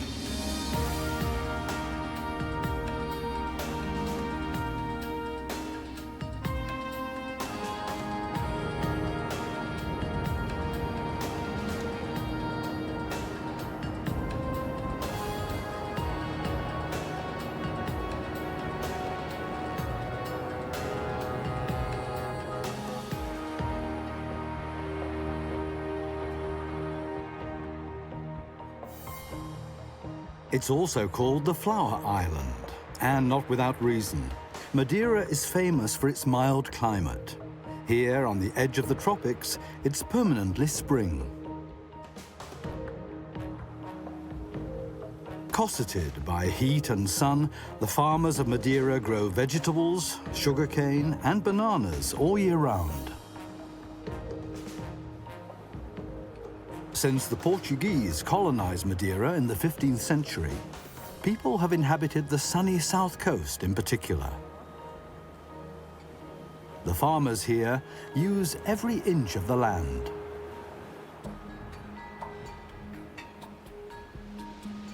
You might think Madeira is a Garden of Eden, forever green and fruitful. But if man did not intervene here, the island would have a very different face. In summer, the southern coast has rain only on 1 or 2 days a month.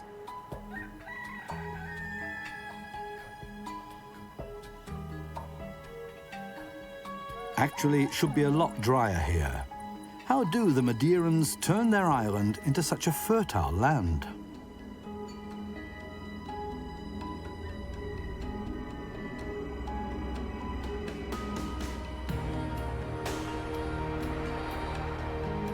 The answer lies in Madeira's mountains. In the north of the island, the clouds gather that are brought across the Atlantic Ocean by the trade wind. Even when it's not raining, there's at least a mist clinging to the slopes. This is where the water begins its journey down to the farmers' fields.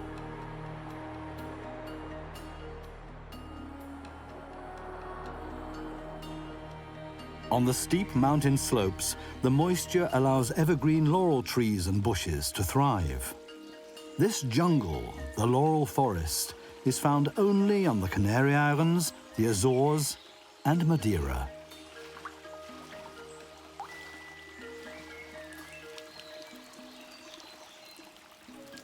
The water collects in the laurel forest.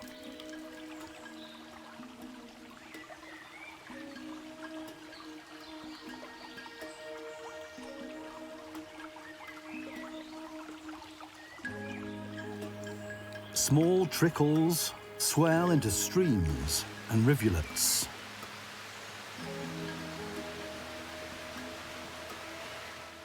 The land is much too steep in the mountains for gardens or fields.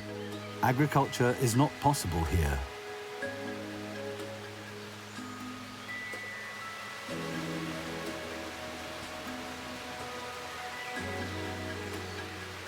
Instead, the Madeirans tap into springs and creeks and lead the water into narrow channels. These channels, known as lavadas, cut across the whole island from the water-rich north to the arid southern coast. At first sight, they look like simple concrete channels. But in fact, lavadas are engineering masterpieces. The gradient of the lavadas is seldom more than 20 meters per kilometer, just enough for the water to flow constantly.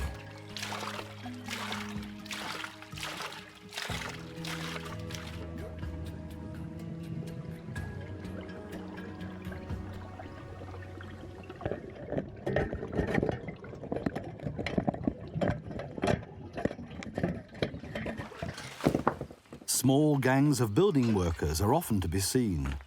Landslides are frequent on the slopes. Stones roll down the mountains and land in the lavadas. Then muscle power is called for.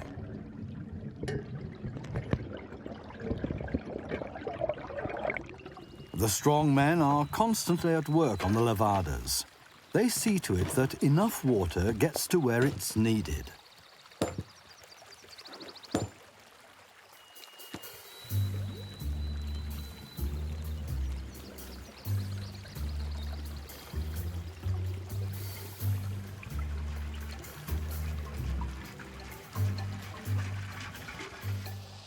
Most of the lavadas were built in the 1950s.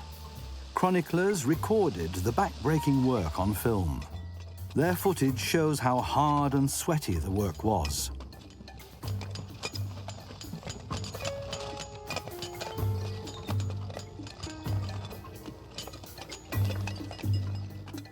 The very first water channels were already constructed 500 years earlier. When the Portuguese came to the island, they forced African slaves to carve out channels in the steep mountain region. Later, the Madeirans themselves took over the task.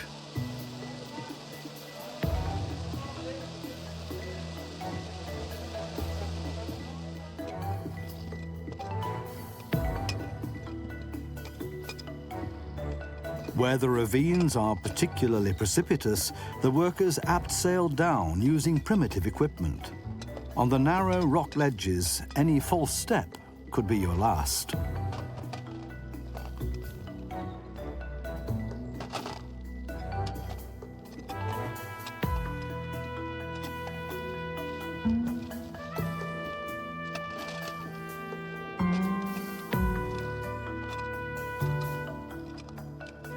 They even had to drive tunnels through mountains to create a route for the water.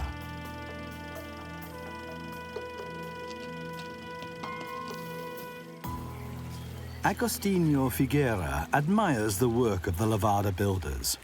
As an engineer, he knows better than anyone just what an achievement it was. Agostinho Figueira works for the local electricity company. He and his colleagues see the old irrigation system as a godsend. Water has always been essential for survival for the people of Madeira. This network of channels, hundreds of kilometers long, is unique in the world.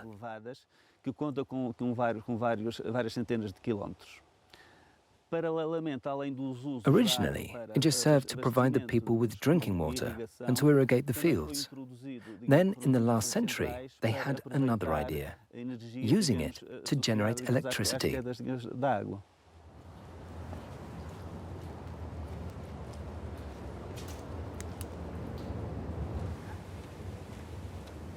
Madeira's electricity works gather the precious water all over the mountains.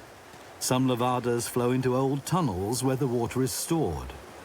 They were driven into the mountain 60 years ago, and they're still in use.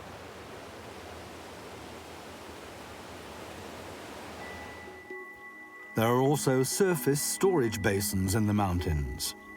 Whether below ground or in the open air, this water is also used to generate electricity. The steep slopes are ideal for hydroelectric power stations.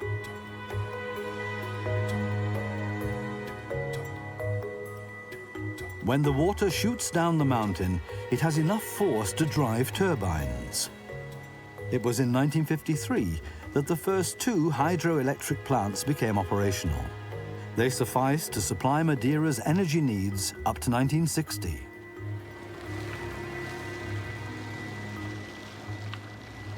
High up in the mountains, there's enough water for the power plants the whole year round.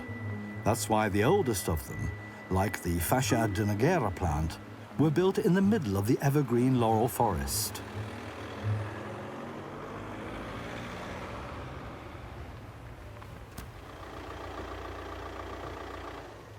Agostinho Figueira and his boss, Mario Jardim Fernandes, are thrilled by the old power stations, which are still running today. The 2 engineers are here on a special mission. They aim to revolutionize energy provision on the island, using even more of these renewable energy sources.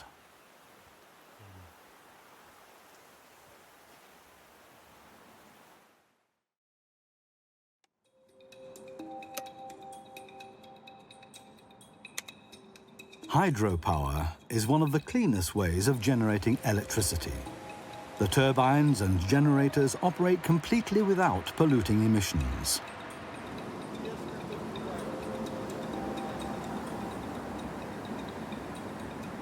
The engineers are really enthusiastic about the plant. Like their fellow engineers worldwide, the 2 of them are facing an enormous challenge. Madeira, too, is planning an energy revolution. In future, they intend to generate more and more energy in as climate-friendly a way as possible, as at Faixa de Nogueira. However, the electricity companies can only use the water from the mountains under one condition. Once it's passed through the turbines at the power plant, the energy companies have to channel the water on to the population on the coast. They need it as drinking water and for watering their fields. The water flows through tunnels built decades ago, right down to the capital, Funchal.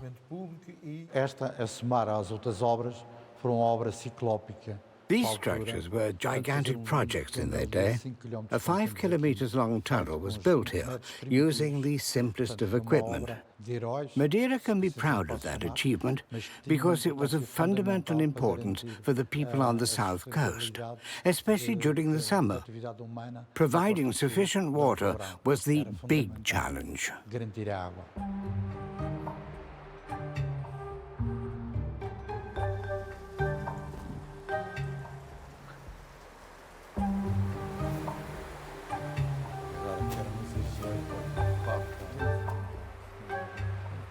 The more water the levadas can collect in the mountains, the more green energy Mario Fernandes and Agostinho Figueira can feed into the electricity grid.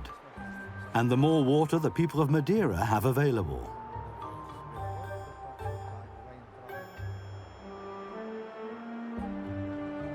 Everything depends on how much precipitation the island receives. Not necessarily in the form of rain. Almost every day, the mountain peaks are shrouded in cloud. The mist helps to ensure that it's always moist in the mountains. But why don't the clouds and the water they contain simply pass over the mountains instead of being caught by them?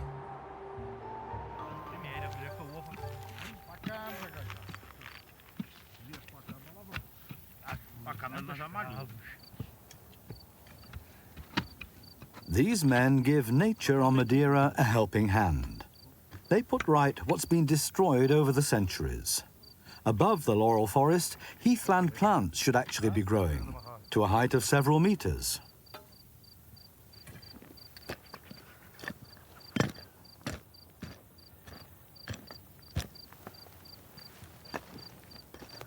But when the Portuguese took possession of the island, they set fire to the forest in order to make space for pastures.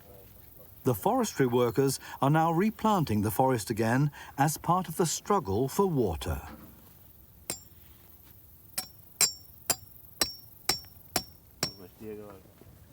The men plant 500,000 trees a year, all of them indigenous species.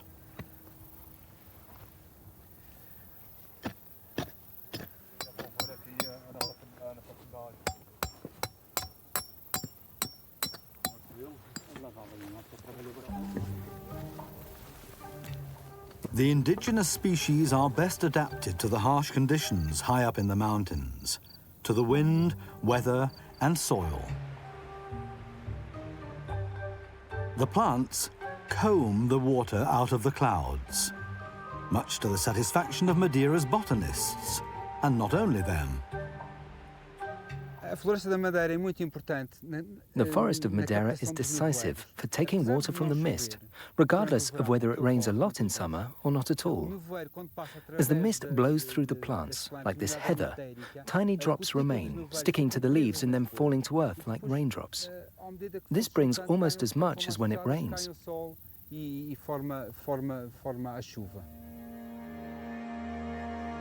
In the remote forests, you might think that the island always had enough water. But in fact, every drop counts on Madeira. Because Madeira is no longer a remote island. The number of inhabitants doubled in the 20th century. 220,000 people now live on the island, half of them in the capital, Funchal, alone.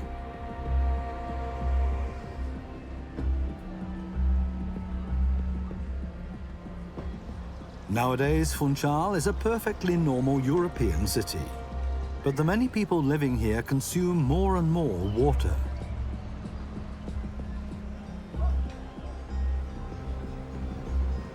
A lot of Madeirans don't realize that water could be in short supply on their island.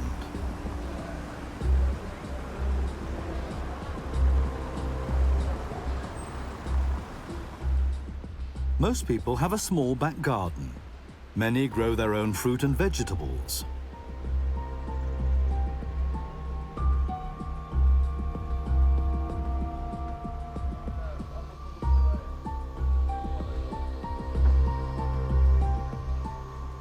Or they run a small banana plantation. But the plants only survive if they're watered in summer.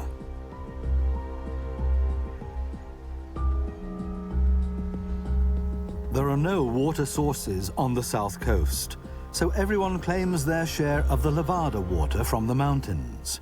Each farmer, however small the plot, is completely dependent in summer on an irrigation system.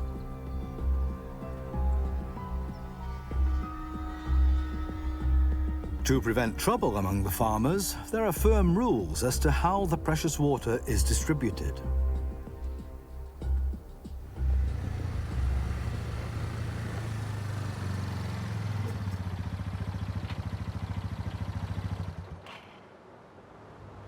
Jose Loreto has a job which only exists in this form on Madeira. He's a water distributor, a levadero. No one is as welcome a sight in summer as Jose Loreto and the other 200 levaderos who work on the island. The technique for distributing water to the farmers is as old as the Levada channels. Via the holes in the wall of a stone basin, the levadero determines where the water flows to and for how long.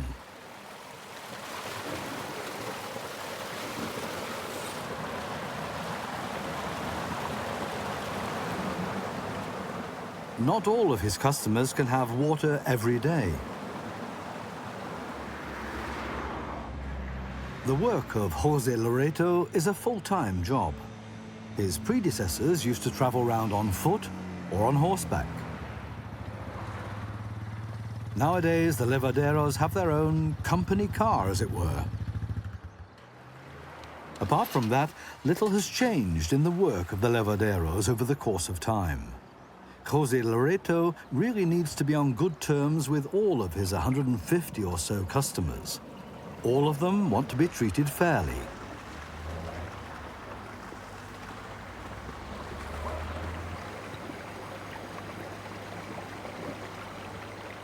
As postmen deliver the letters elsewhere, on Madeira, Jose Loreto delivers the liters.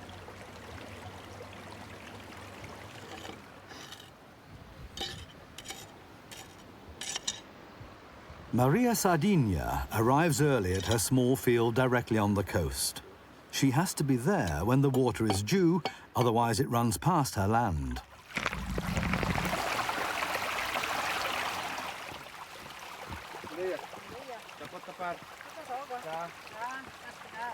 When Jose Loreto arrives, Maria Sardinia has to make best use of her water time. Not a drop to lose. Even when it's a cloudy day, like today. In summer, the clouds very rarely release their rain on the coast. In earlier days, there were sometimes fierce disputes over the precious water. People came to blows. But nowadays, the levaderos needn't worry. The Madeirans have calmed down. Even though Maria Sardinia, for example, would have to give up her small plot if there were no artificial irrigation. Carrots, potatoes, and the other vegetables would die of thirst in summer. Maria wishes they had water every day.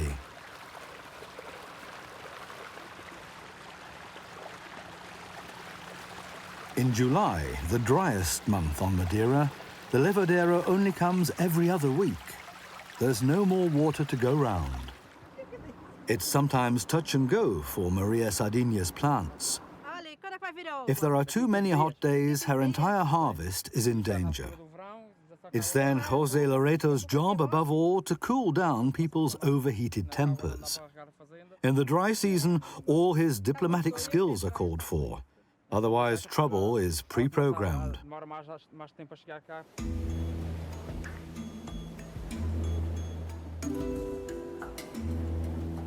The nearer you get to the coast, the less water there is. So there's a hard and fast rule on Madeira. Drinking water comes first, then it's the farmer's turn. Anyone else wanting water has to join the back of the queue.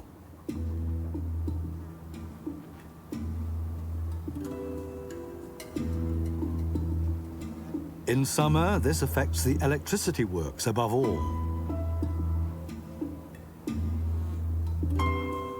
The pipes that lead to the hydroelectric power stations right down on the coast are dry.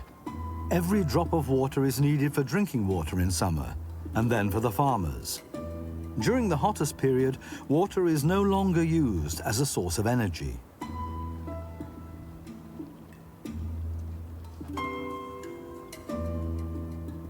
The hydropower stations built directly by the sea are on downtime. The whole summer, from early June till the end of September, they're at a standstill. Without water, the island has no cheap and climate-friendly energy.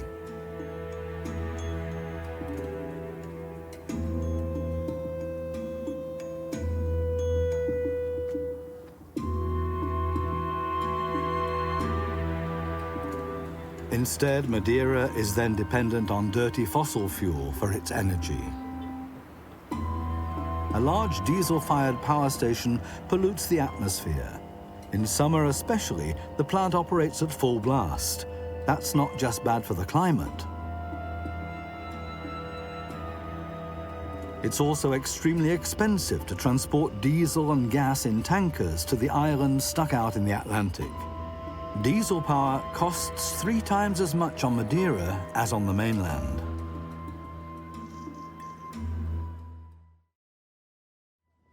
Mario Fernandes and Agostinho Figueira, the 2 engineers from the electricity works, want to get rid of costly diesel power. They aim to generate more electricity without burdening the climate. But how is that possible when they have to shut down their power plants every summer? Water power alone cannot bring about Madeira's energy revolution. So they're planning to exploit other sources of energy. The power of the wind and the sun. Wind turbines and solar panels.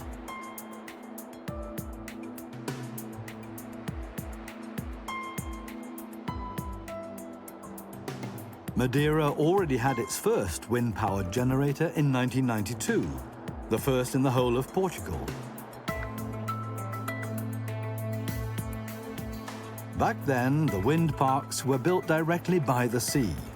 This is no longer allowed in order not to spoil the coastline.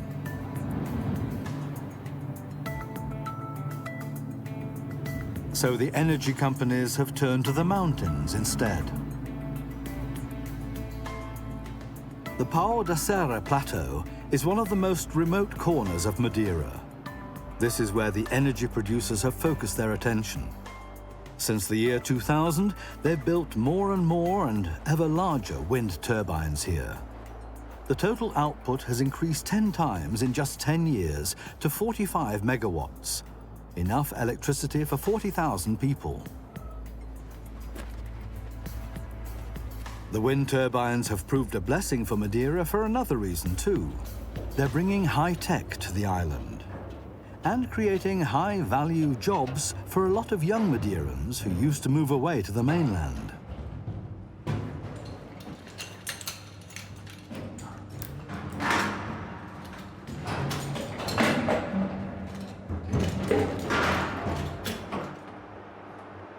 The large complexes need regular maintenance.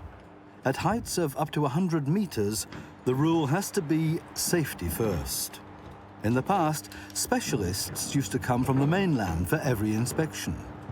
But there are now so many wind turbines on Madeira that the major manufacturers employ maintenance teams on the island.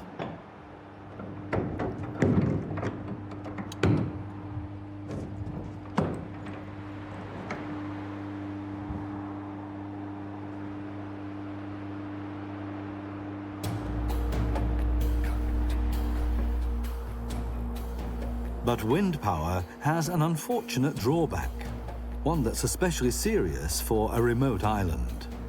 You can only generate electricity when the wind is blowing, and when it's calm, Madeira can't simply import electricity.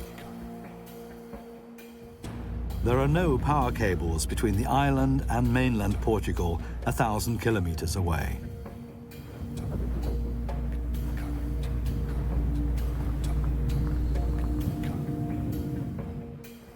And though it's hard to believe, sometimes there's too much wind power.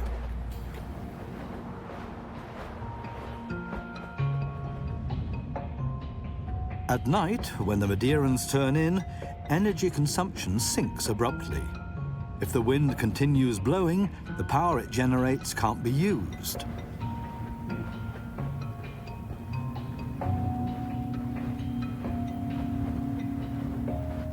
Individual turbines are switched off to avoid overloading the power grid. Moments like these make the engineers' hearts bleed. It was always my dream for us to make optimum use of all renewable energies on Madeira. But there are limits. Wind energy is only of use to us if we can find customers for it immediately. But we really want to use all resources, everything that's possible with wind energy, because wind is our cheapest source of energy. So we have to find a way to store wind energy. Only then can we use it whenever demand for electricity is high.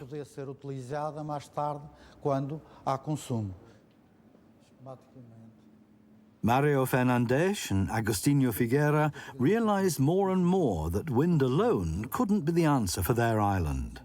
They had to completely rethink their strategy. How could wind energy be stored on their island? And where could they find the water they need in summer to produce electricity? If they didn't answer these questions, their whole project was under threat.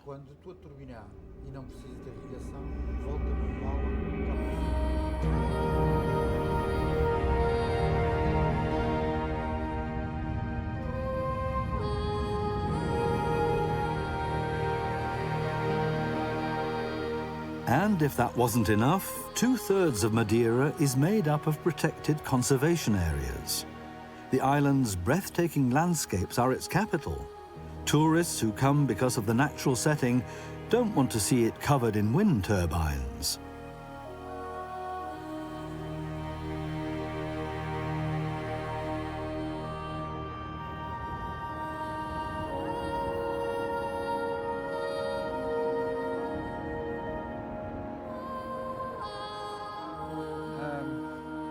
Como é que se chama esta unidade?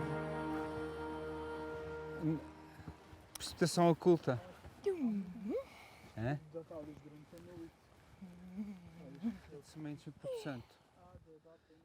Not everyone in Madeira's mountains is automatically a tourist, of course.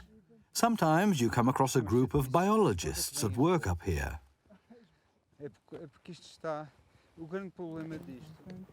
The team accompanying botanist Francisco Fernandes set off early this morning.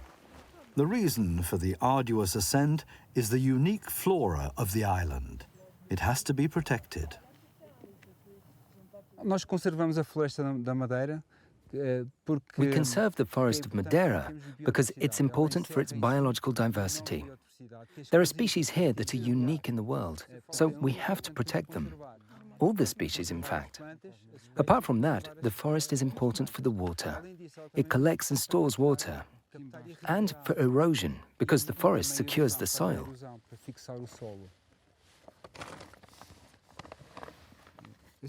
Francisco Fernandes is looking specifically for indigenous plants.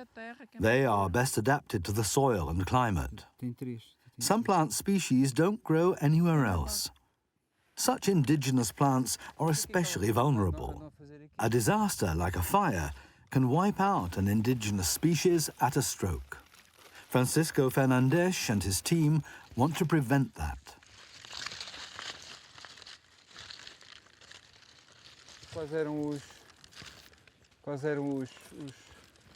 They're collecting the fruits and seeds of the rarest plants.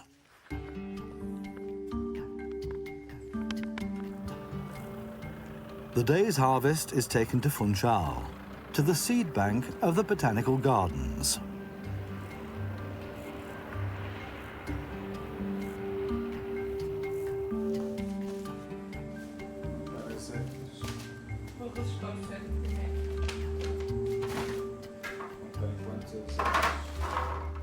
Olga Batista's job is to extract the plant seeds from the fruits. If the seeds are properly stored, they can germinate years later and grow into new plants.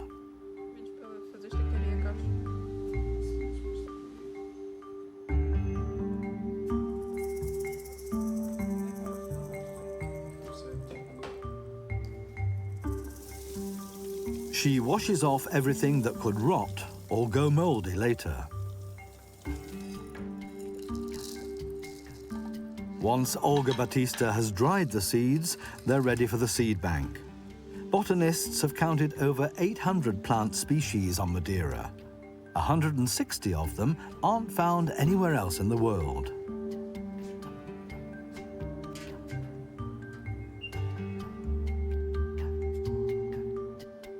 In refrigeration, the seeds last for years, even decades.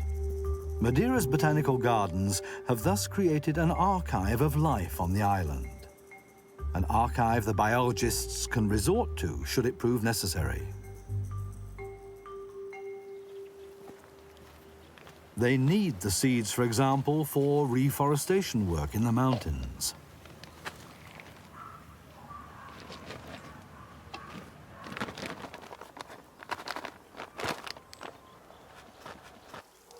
Hundreds of new saplings are ready for the next planting phase, and then to start combing the water from the clouds.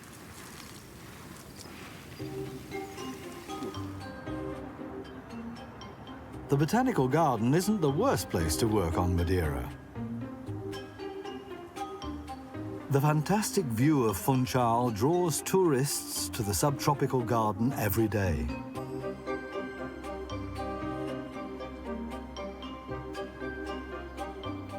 But it's not just nature that attracts a lot of people to Madeira. The wine is also famous among connoisseurs.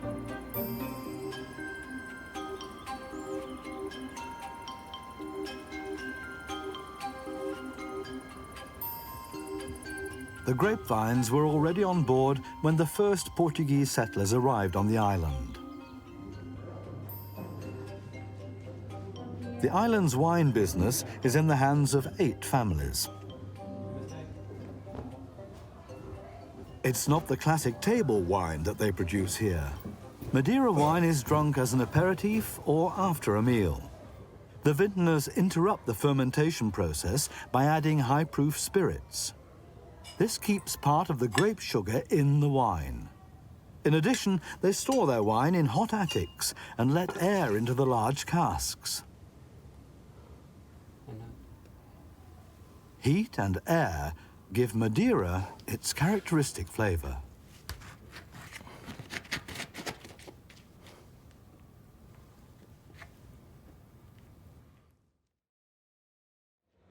But the Madeirans don't live by wine alone. Fish is the rather more nutritious comestible on the island. And you can appreciate that best of all in Funchal's fish market. All the delicacies the Atlantic has to offer are displayed on the stalls of the Mercado dos Lavradores.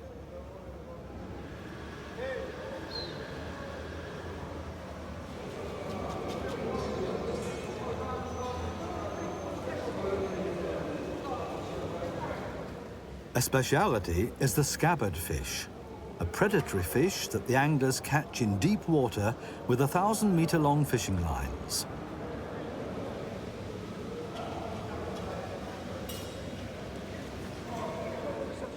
In the past, the people of Madeira had to be completely self-sufficient. Nowadays, there are too many people on the island for the local fishermen to meet their needs. Their catch is augmented by imports from other Atlantic islands, like the Cape Verdes.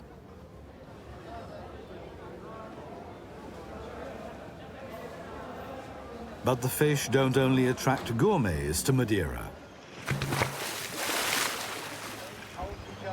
Other tourists prefer to see their sea creatures alive.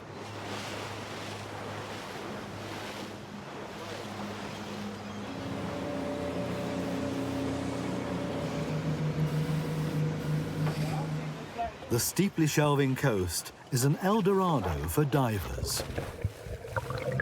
Some of them make their very first exploration of the underwater world here.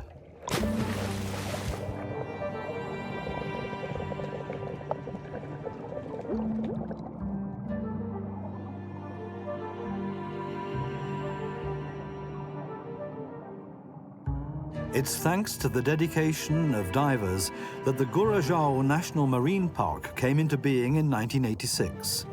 It's the first of its kind in the whole of Portugal.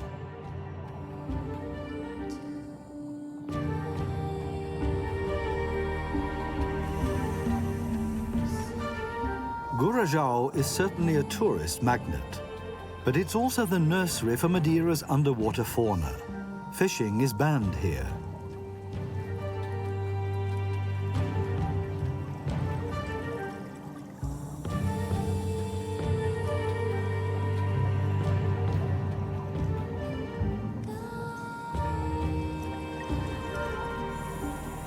This is the star of the reef, the great red grouper, the Hierro. It's threatened with extinction. It used to be hunted mercilessly with harpoons. Now it can breed again in peace in the National Marine Park.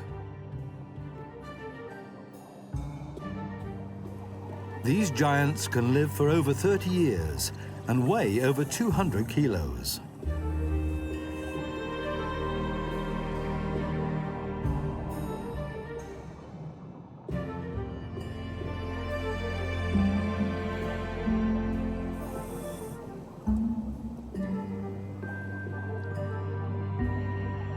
The Mediterranean monk seal is even rarer than the Hierro. There are just 400 of them left in the world, most of them in the Mediterranean. In the Atlantic, Madeira is the only place these seals are found.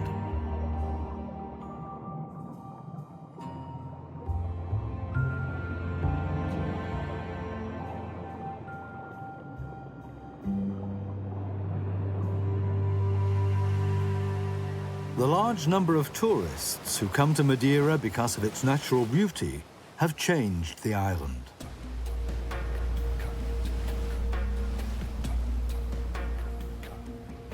Tourism is by far the most important economic factor, but also the biggest threat. 1 million tourists visit Madeira every year, and they all expect the same sort of facilities that they have at home. Showers every day, the hotel pool, and electricity round the clock. All this aggravates Madeira's problems. The visitors are driving the water and energy requirements to untold heights. Nowadays, Madeira consumes twice as much electricity as 20 years ago.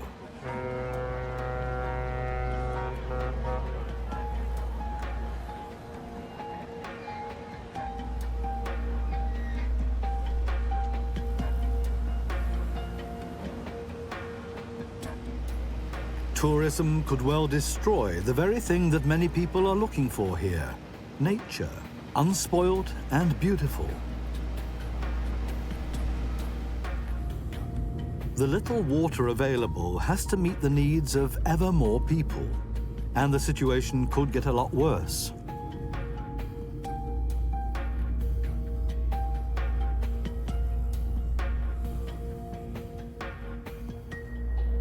Scientists are afraid that climate change could make the summers even drier. The two engineers, Mario Fernandes and Agostinho Figueira, could lose their race against time. Their plan to supply the island with green electricity called for a project on a massive scale. They wanted to store the water which the island has in excess in winter for the dry summer period, in the middle of a mountain.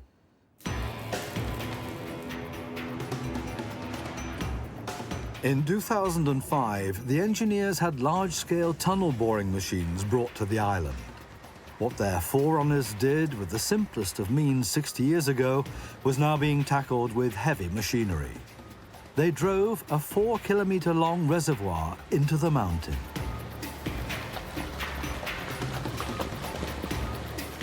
The precious rainwater was to be collected deep in the mountain. A surface reservoir in the open air was not a possibility. It's difficult on Madeira to build reservoirs above ground. The sort of rock and the landscape don't allow that. The solution we found for our problem is to build an underground reservoir.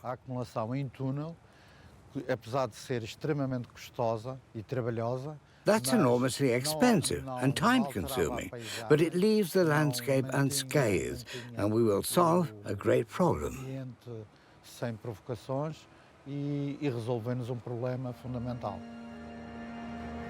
Just a small basin would eventually be visible from outside. The lion's share of the reservoir would be hidden in the mountain as planned. In 2007, the mammoth feat was accomplished. The reservoir went into operation.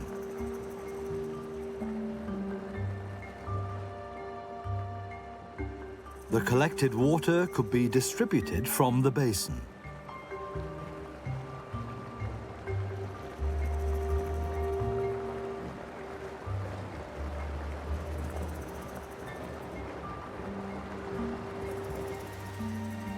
The water companies channeled off part of the water as drinking water for the inhabitants and the visitors.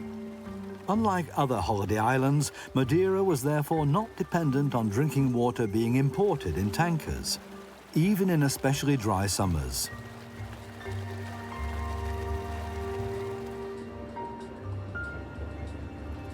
The water that's not needed for anything else can be used by the power plants.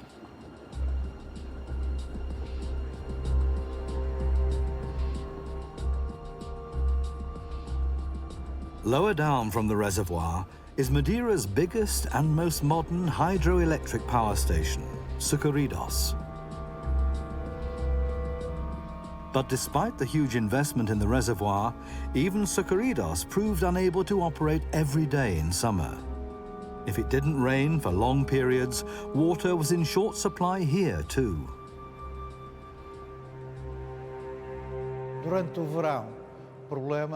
In summer, all the water was needed for the public drinking water system and for watering the fields. Our plant was then, sadly, useless. It made no contribution to supplying the energy needs of the island. So despite the new water reservoir, Fernandes's plans looked like miscarrying. Unless he could come up with something new, he'd have to bury his dream of electricity from hydropower. But the engineer did have an idea, which sounded far-fetched. What if the hydroelectric plant could recycle the water it used? Then it could still run even in the dry summer, when there was no other water available. The plan was to collect the water that would normally flow out to sea once it's passed through the power plant. This would mean building a second reservoir below the Sucuridos plant.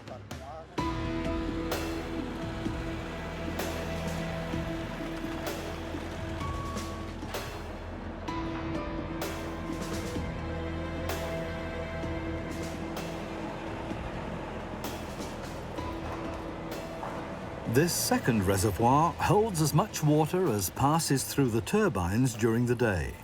55,000 cubic meters.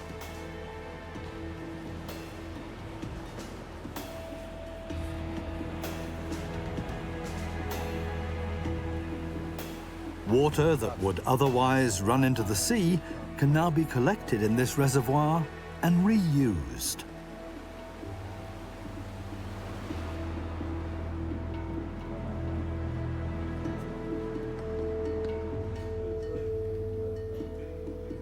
In a central control room, technicians operate the modern Sucuridos power plant.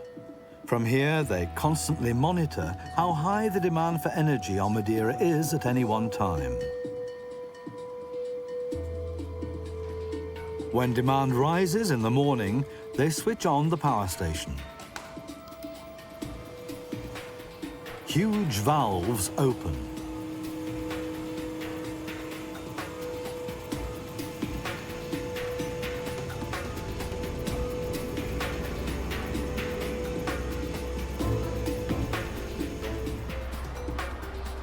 And the water shoots out of the upper reservoir in the mountain through the downpipe. and sets the turbines in motion. Now Sucuridos is generating electricity. After that, the water flows on into the lower reservoir, which gradually fills up. So Sucuridos can now produce electricity for the island for a whole day without losing any water. The power station's output is 15 megawatts. When energy demand falls at night, Fernandes's vision of storing wind power comes into play. The wind, which was once unused during the night, can now fulfill an important role.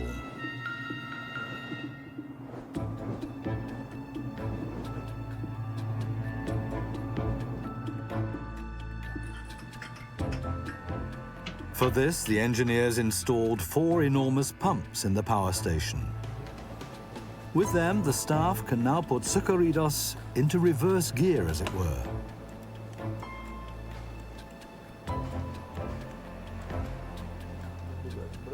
When the lower reservoir is full and the wind is blowing, the technicians turn on the pumps. The energy they need is supplied by the wind turbines in the mountains.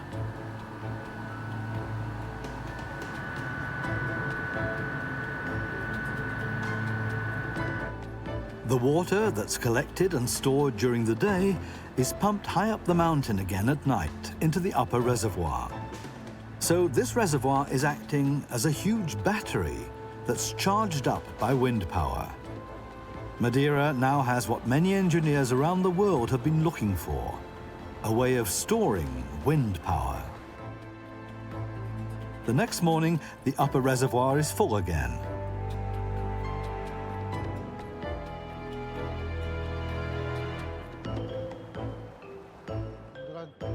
During the day, when electricity is needed, there is now enough water available to drive the turbines again.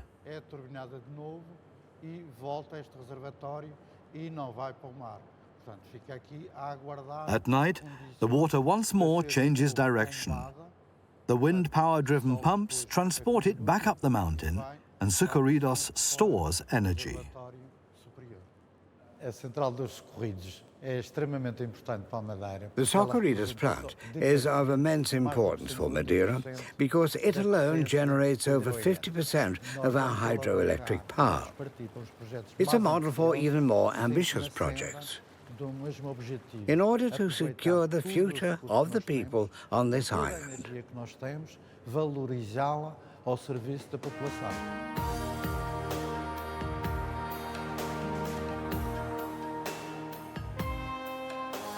A further hydroelectric power station is planned for the Paul de Serra Plateau, 10 times the size of Sucuridos.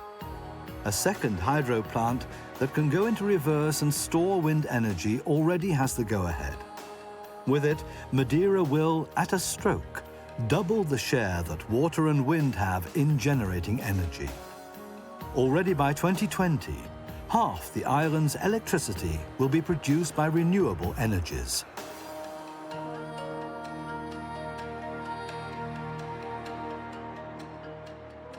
This puts Madeira several steps ahead of the rest of Europe.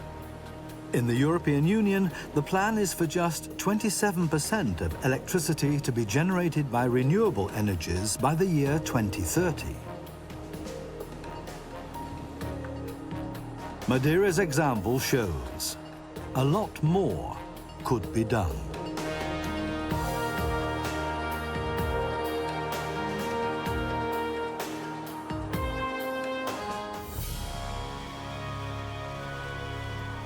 On the way to Samso, an island in the Danish Baltic Sea, about an hour from the mainland.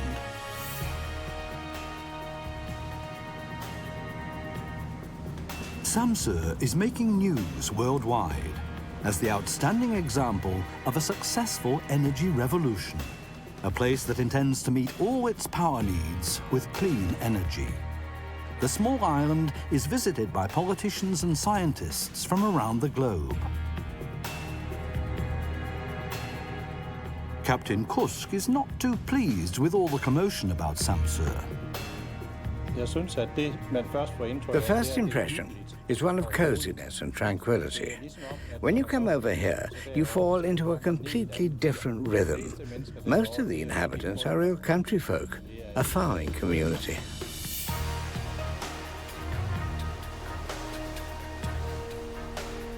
So how did a farming island become a model for the energy provision of the future?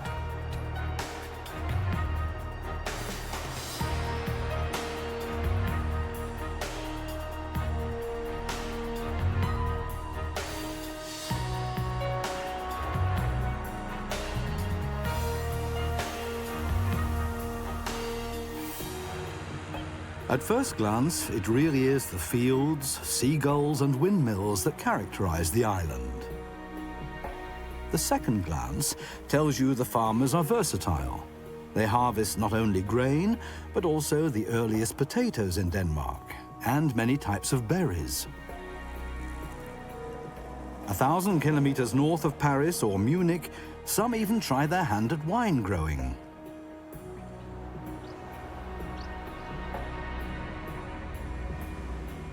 The first farmers here left behind spectacular megalithic tombs. That was at least 7,000 years ago. In the Middle Ages came the Vikings. Nowadays, it's mainly tourists who come for the peace and quiet and unspoiled nature.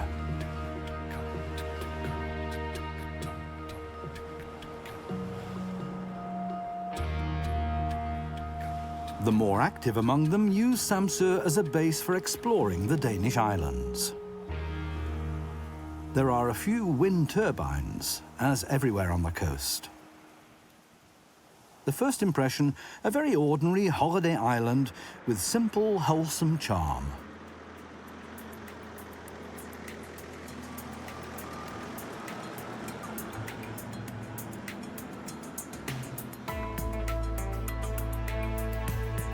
But then there's this futuristic building near the beach, Samso's Energy Academy. This place is all about renewable energies, and this is what attracts people from all over the world.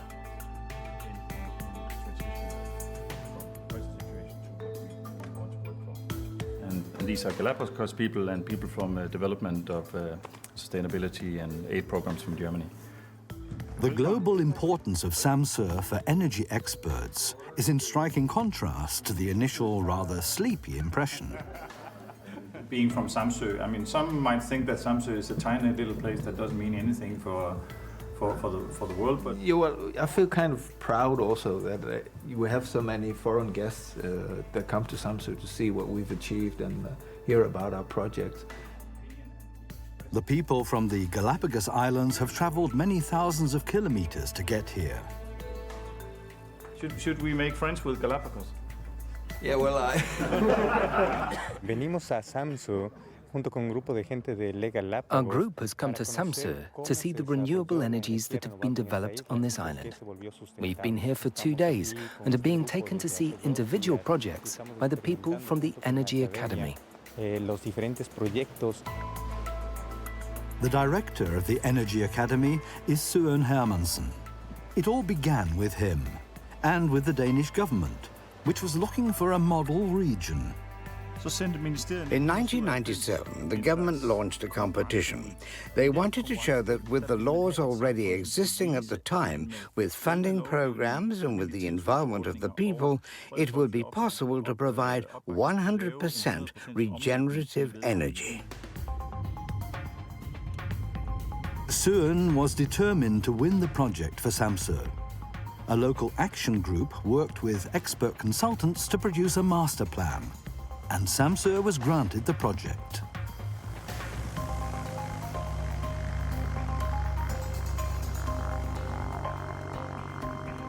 Søren shows us his Samso from a bird's eye view.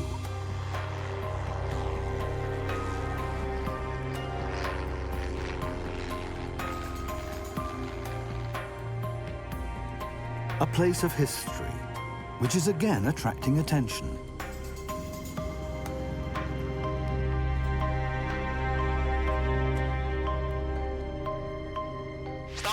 The Staus Fjord was an important place in the Viking period, and this is where the first settlers lived in the Stone Age.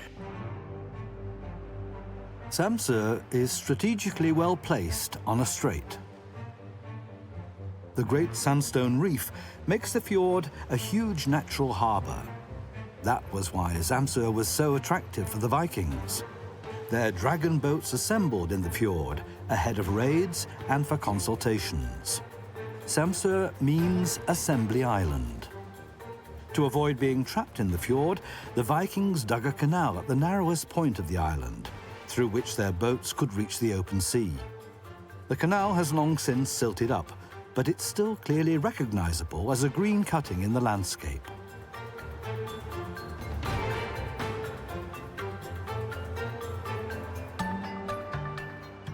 Nowadays, the whole fjord is a nature conservation area. It's an important breeding ground for many varieties of duck and seabirds. Most of the island's inhabitants live in the south of Samso. This is the land of the farmers. But it's not only food that's produced down there. There's clean energy as well.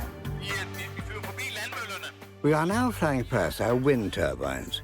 They produce all the electricity we consume. There are 11 turbines on land.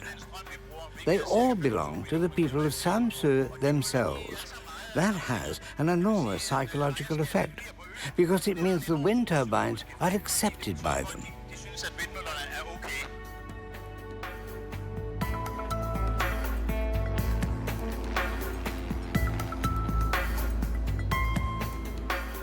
Approaching the island capital, Tranebjerg. 800 of the island's population of 4,000 live here. A large solar plant has recently been set up next to the town hall. Nowhere else in Denmark is so much solar energy produced per head as on Samso. Further south, Søen proudly shows us the island's biggest project.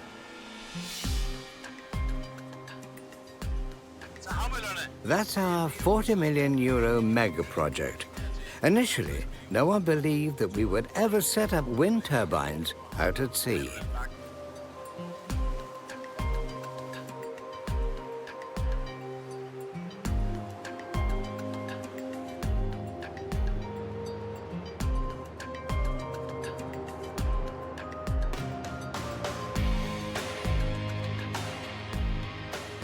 North of the fjord, Samso looks very different. The glaciers of the Ice Age shaped the north into an enchanted landscape. The land here is not cultivated. It's just for cattle grazing. Norbybakker is our beloved nature conservation area.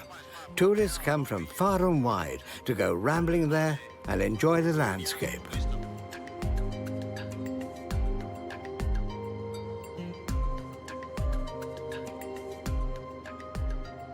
Tucked away in a small forest is a romantic castle, Brattingsborg, the home of Samso's nobility.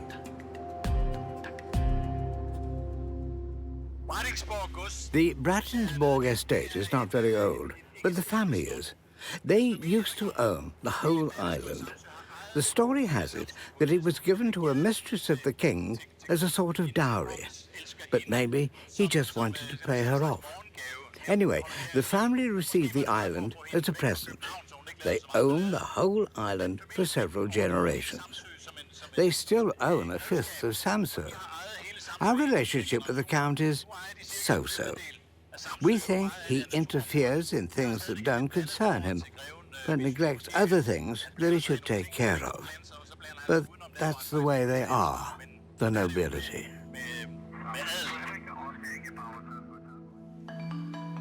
August is harvest time for the corn. The farmers used to burn the straw or plough it in, but now they reap it. Straw has become an important raw material.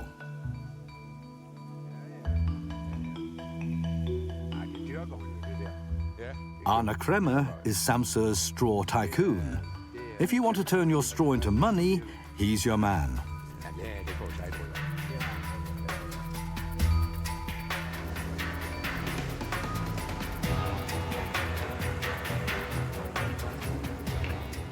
He owns state-of-the-art machines that harvest the precious straw highly efficiently.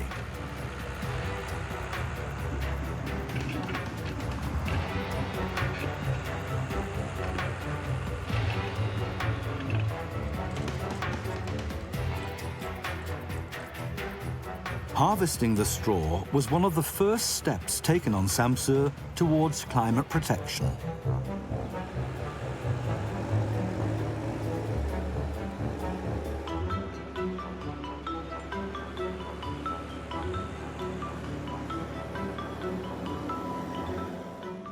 Arne's driver doesn't take the straw to a cattle shed or barn.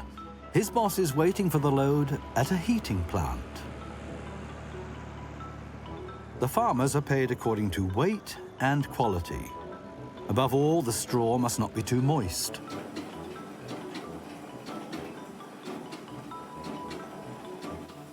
First, the straw is chopped.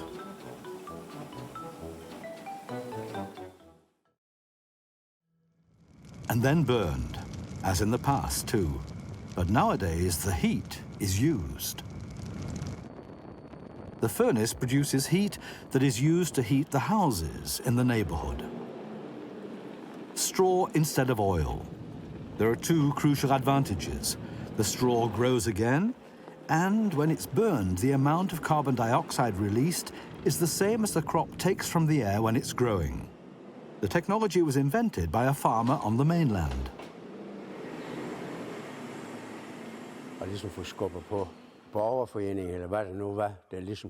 And we decided in our People's Assembly to do something similar here. I'm really pleased that the consumers get much cheaper heat than they did using oil. It's very gratifying that we can use everything from the harvest, and the local people can heat their houses cheaply. That's really good. Arne runs his own heating plant and two others that belong to cooperatives. Merete Buchhaver is the chair of the cooperative of Ballen and Brøndby. She's the boss here. She runs the business on a voluntary basis, but very efficiently. The burning straw heats up water. Pipes take the hot water to the houses in the two villages. District heating.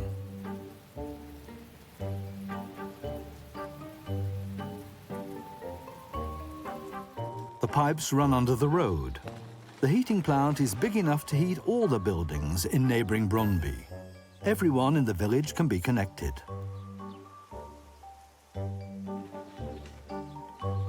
Most of the private homes and holiday accommodation in the nearby holiday resort of Ballen can also be supplied with heating and hot water.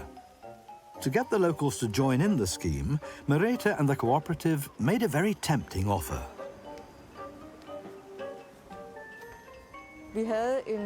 Our plan was to find at least 176 households to start with. We offered to join them up for just 1 krone. And still we only got 167. But we started nevertheless, and that was the right thing. Because when people saw their neighbors being connected, they suddenly wanted to join in as well. Even before we finished, we had a lot of properties involved, both in Ballen and in Brøndby. Børge Nielsen wasn't one of the original participants. The Nielsens had just installed a new oil-fired boiler, which they soon regretted. Merete made them another special offer, and they got rid of the oil boiler.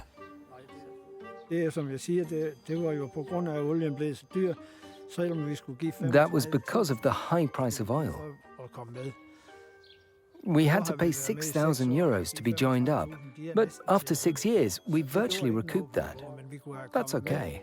But we could have been in on it at the beginning for a few cents. It was almost free. I just wasn't smart enough.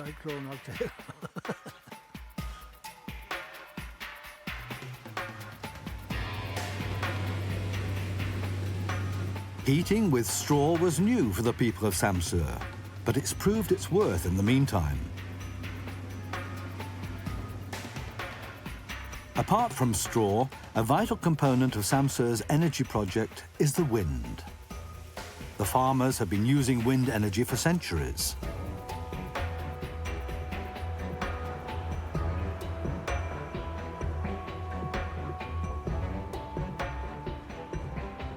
People didn't need convincing that you can do more with the wind than grind corn.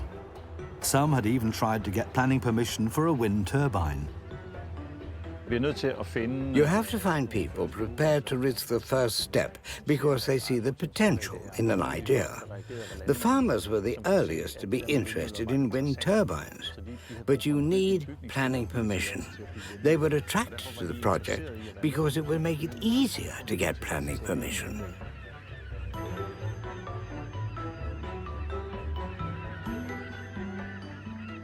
One of the first to see an opportunity was Jürgen Tranberg. He owned land, was willing to invest, and wind turbines promised a secure return on his money. There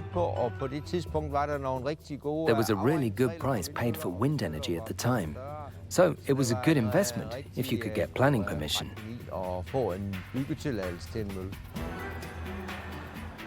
Jürgen was one of the first to commit to the energy project and invested in 2 large wind turbines.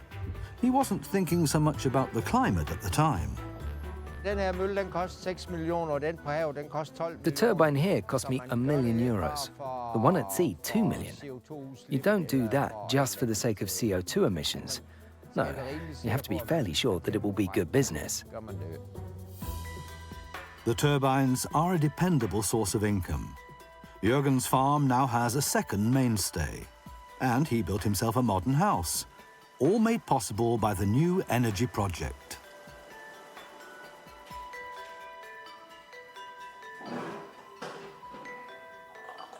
The wind turbine down there was a really good move. It's recouped its cost 3 times over. No complaints there. The turbine out at sea has also paid for itself. Now we're moaning a bit because 2/3 of the income has to go on repairs, but that's whinging from a high comfort level.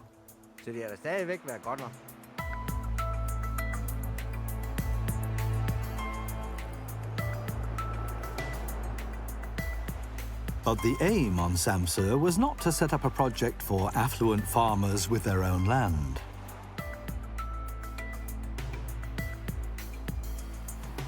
Muggleskar, a wild landscape in the northwest. Søren comes here when he wants to be alone to think.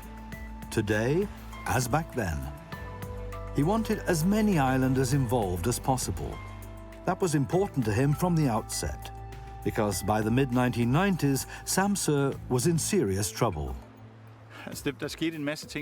A lot of things were happening on Samso at the same time. An abattoir had to close down. 100 people lost their jobs. People's willingness to go along with this project had something to do with the difficulties existing at the time. They offered an opportunity. Even so, it all sounded to many of the inhabitants of Samso like something thought up by green dreamers in far-off Copenhagen. Being told what to do by alien experts, that was just not going to happen. Søren embarked on an arduous round of talking to people and downing vast amounts of coffee, cake and beer. To start with, we had to change a top-down project into a grassroots project. The concept was not concrete enough. We had to make it real. So the question of what do I get out of it had a clear answer. What good is it to me and my surroundings?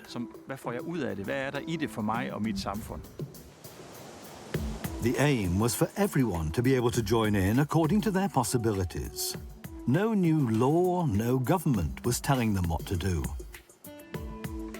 Finally, they set up holding companies and cooperatives and designated land for construction.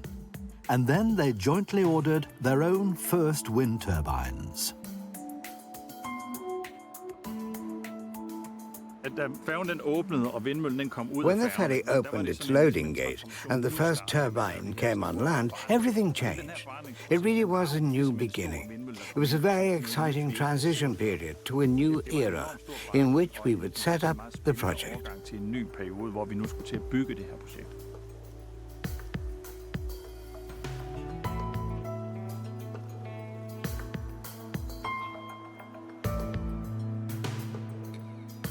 Most of the wind turbines belong to many islanders collectively.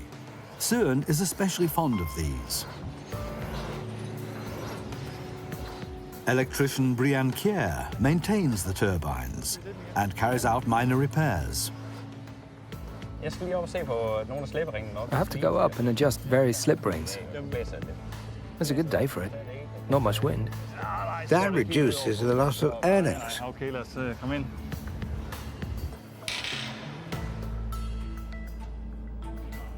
The turbines are an important part of Brian's business. He has to turn them off to carry out maintenance.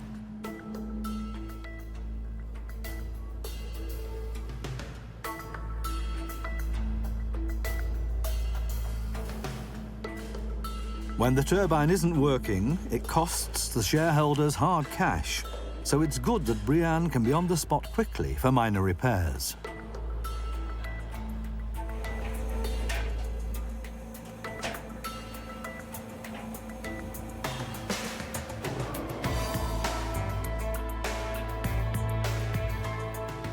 When the turbines generate more electricity than is consumed on Samso, the excess is transported via a cable to the mainland. When there's no wind, the current flows in the opposite direction, to the island. It's a great advantage that Samso is not a remote island in the middle of nowhere. Brian likes working up here, especially since this generator does not belong to some major power company, but to the people of Samso themselves. For Brian, it's like home territory. I have 7 shares in this wind turbine. That's about 1 per mil. There are lots of shareholders. I really like that. You're part of something that a lot of people want to do. Lots of people contributed to the wind turbine. If you own a part of it, it makes you proud of the whole project.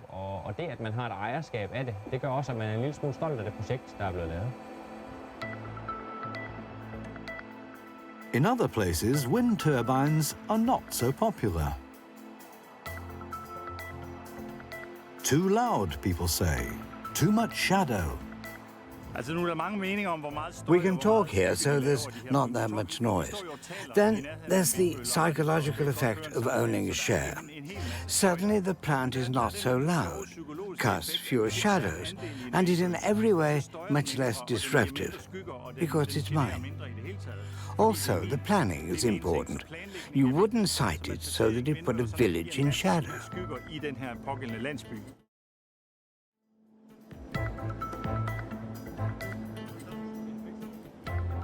The locations are carefully chosen. Samso is also a holiday destination. Holidaymakers may not have such a personal relationship with wind turbines in the landscape and should not be put off visiting.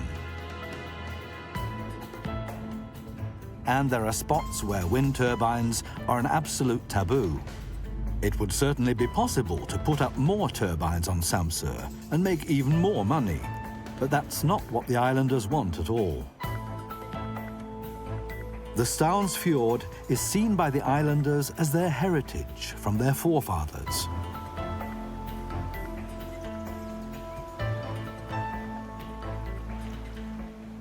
From here, you can't see a single wind turbine, nor a heating plant, not even a trail of smoke, even though nothing is very far away on Samso.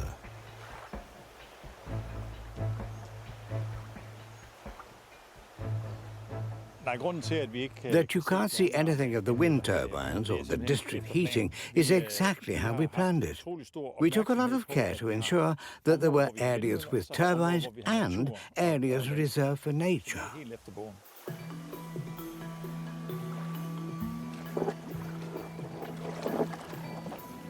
Søren grew up on Samso, on a farm. He's widely travelled and has lived in Lithuania, Norway and New Zealand.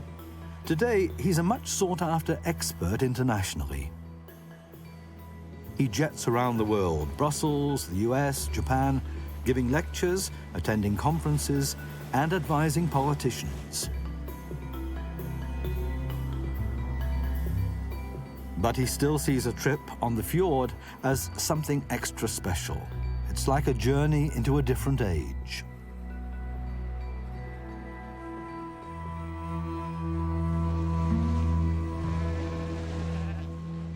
The fjord is Søren's welcome change, somewhere to draw breath and decelerate.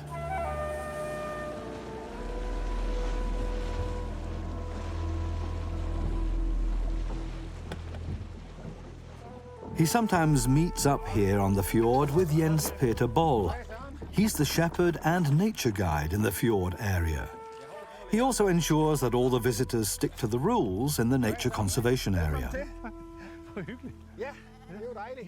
The four-legged lawnmowers make sure the island doesn't get overgrown with trees and bushes. The grassland is ecologically valuable and should be preserved.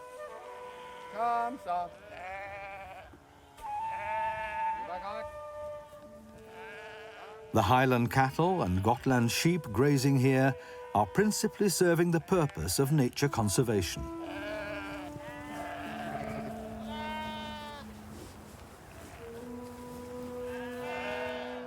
The land here has never been ploughed or planted. It was always just grassland. Horses, cows and sheep graze here, and have done for many, many years. 7,000 years ago in the Stone Age, there were already people living here who looked for food out in the fjord. So it's unspoiled nature here. It's fantastic to come to such an area. It's the heart of Samso, here in the middle of Stavangsfjord.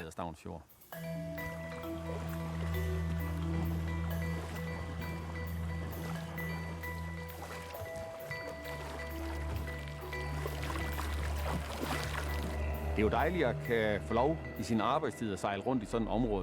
good to be able to wander around here during my working hours. Many people devote their free time to that. I'm paid for it.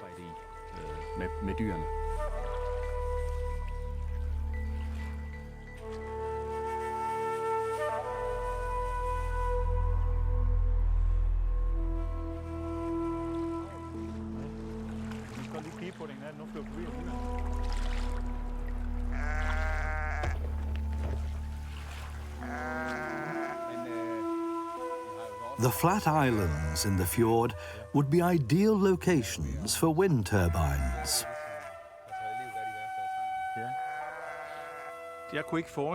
There's no question of that. This is an area for nature, not wind turbines.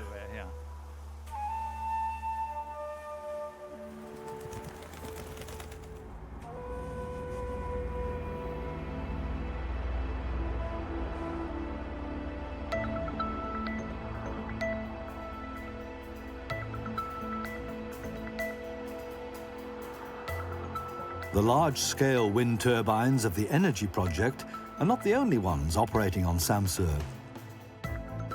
A lot of people picked up on the idea and have built their own smaller wind turbines on their own property.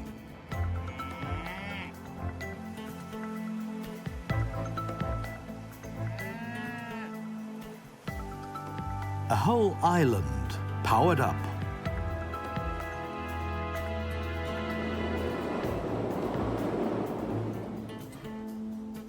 Electrician Brian Kier was one of the first. He cobbled together his own wind turbine in his barn. I completely dismantled the wind turbine here in the workshop and replaced broken parts.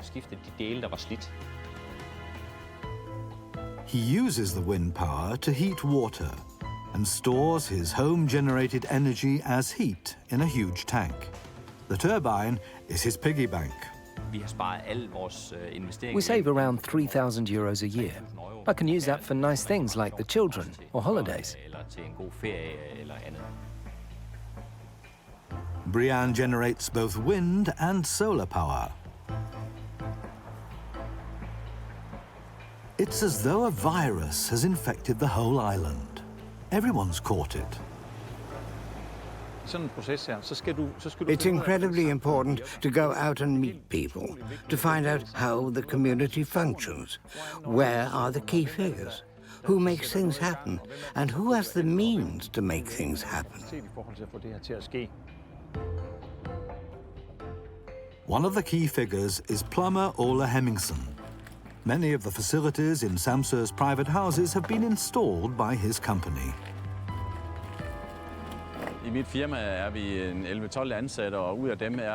My company has 11 or 12 employees. 5 or 6 of them have something to do with renewable energy. Often it's just the conventional solutions: replacement windows, insulating the roof, and installing things that have been around a long time, like solar panels, solar cells, or heat pumps.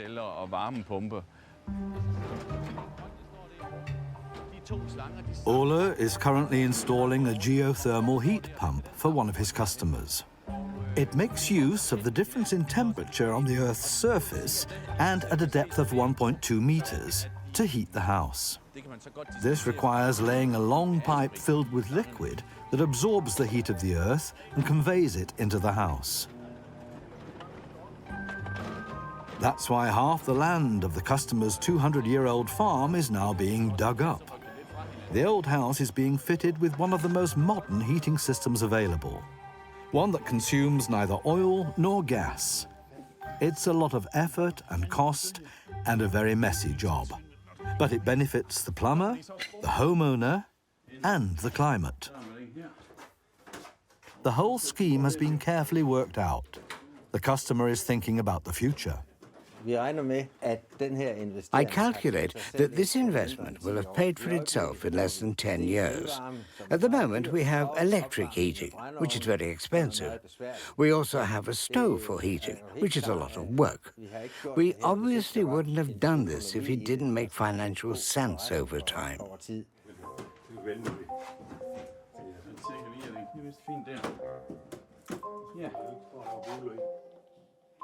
The people of Samso are not short of unusual ideas.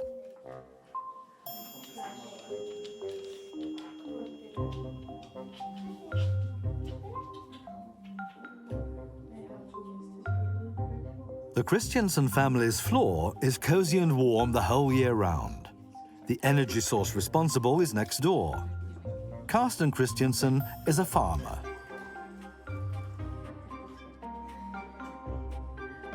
A dairy farmer. His milk has a lot to offer.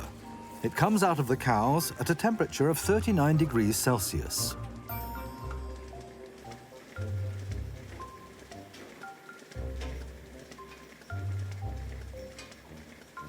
Our house has an area of 150 square meters, and we have 110 cows to heat it.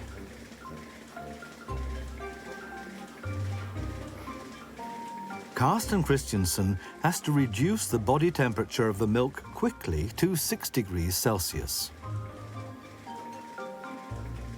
The milk flows from the cow's udders into a heat exchanger. This looks more like scrap metal than high-tech, and it functions like an old-fashioned car radiator. Inside, the heat of the milk is transferred to cold water. The resulting hot water then heats the floor of the house, using heat that would otherwise be wasted. It's cost-effective and environment-friendly as well.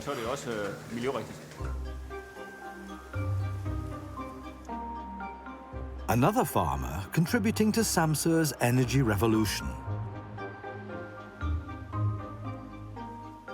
All these large and small initiatives come together here. The design of the Energy Academy building is based on the Vikings' longhouses. Over 1,000 years ago, they were already using the heat of their cows. The Academy is part of the energy project. This is where all the ideas are coordinated. It's here that the people of Samso meet to discuss all the issues to do with energy. The sort of conflict that's nearly always present when wind turbines are erected, or when a community is faced with necessary changes, is virtually unknown here. The idea that you have to convince people and win them over if you want to bring lasting changes to a community, that is something that the people here see as a model for all energy projects around the globe.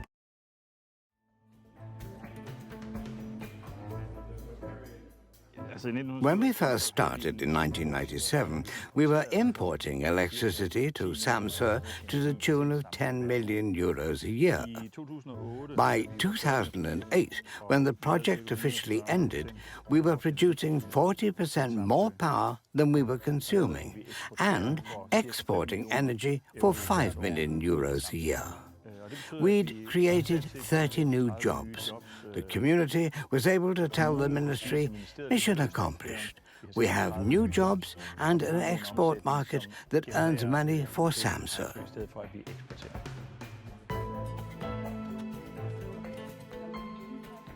But the people of Samso are concerned not only with the money, but equally with being in charge of their energy revolution. Purely profit-oriented large-scale projects which don't involve the people or which destroy nature are out of the question for Søren and his fellow campaigners. But just such a project is now threatening the showcase island.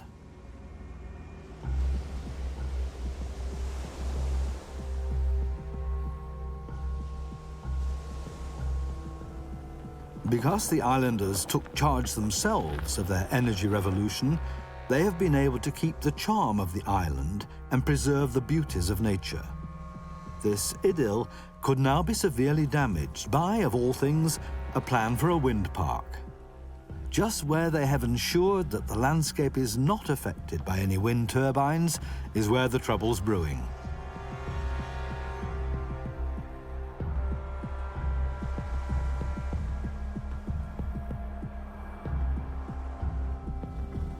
Søren is on his way to a friend, the celebrated composer of modern classical music, Pelle Gudmundsen Holmgren.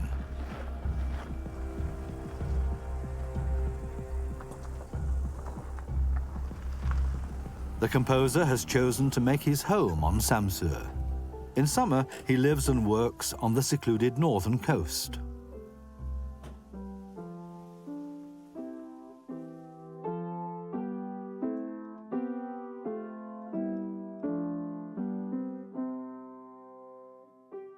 Not that he turns his back on the world.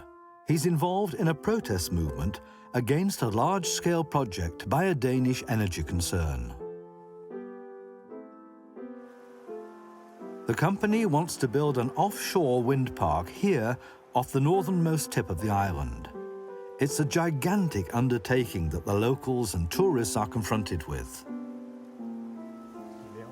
Pelle Gudmundsen Holmgren has wind energy fan Søren on his side in the protest, because what's planned threatens public acceptance of wind energy in general. The hills of Norby are a nature conservation area and important for Samso's tourism. At first, the people of Samso could hardly envisage what the company was planning. The sailing ship there, you have to imagine something 8 times that size. 1, 2, 3, 4, 5, 6, 7, 8 times. So big. They're real monsters. The huge wind turbines would stick up well above the horizon, 160 meters tall, a completely new dimension here. It would be like setting up a huge grid with rotating heads and blinking lights in a landscape consisting of the most charming hills, which was shaped by the Ice Age 10,000 years ago.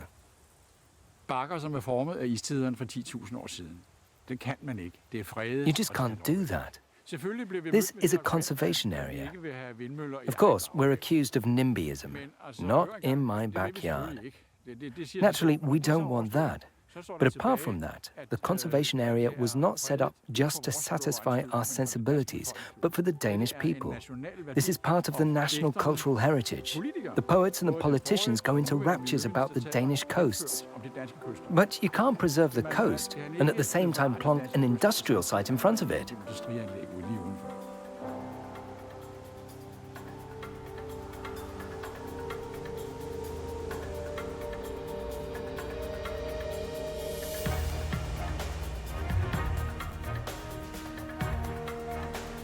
The people of Samso are by no means against offshore wind parks in principle.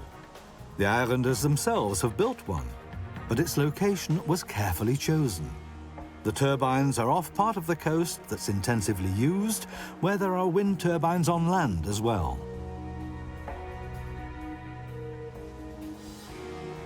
The electricity from these wind turbines is not used on Samso. It flows directly to the mainland, where it enables the polluting coal-fired power stations to be throttled back. With this plant, the islanders compensate for the climate-damaging exhaust gases they themselves still produce.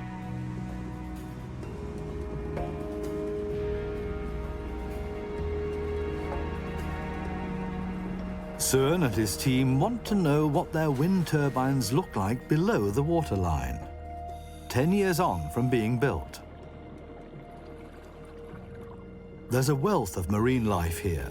Sponges, sea cucumbers, and sea anemones have colonized the foundations. A small, new ecosystem.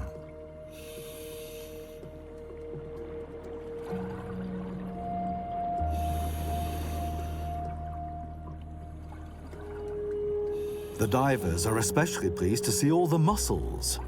Søren and the Energy Academy have the exclusive right to harvest them.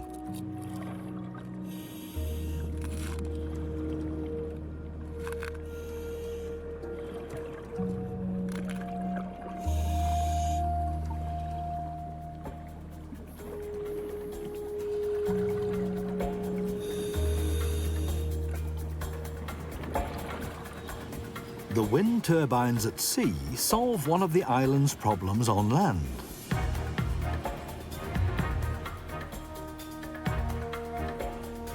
The people of Samso can't live completely without oil.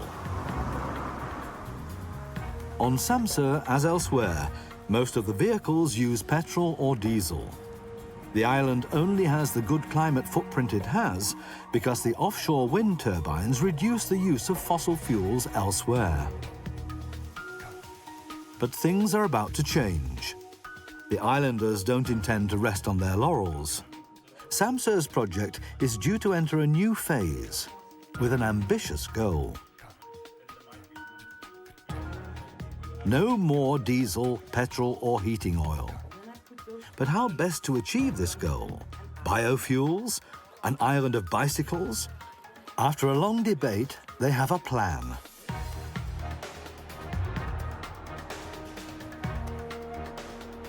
Road traffic is to become electric. The local authority is leading the way. It's built a huge solar power station and bought electric vehicles. Filling up is via cable beneath the solar roof. Susanna Anderson is one of the geriatric nurses who have now been given a brand new staff car. Altogether, the local authority has acquired 8 cars for the mobile nurses of Tranebjerg.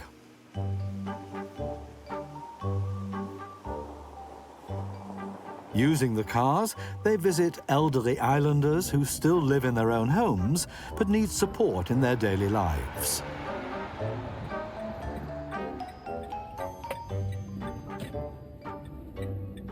The authority hopes that buying the electric cars will edge people in the right direction. State-of-the-art electric cars, a good idea for you too? That's the message the nurses and their cars convey with every trip they make.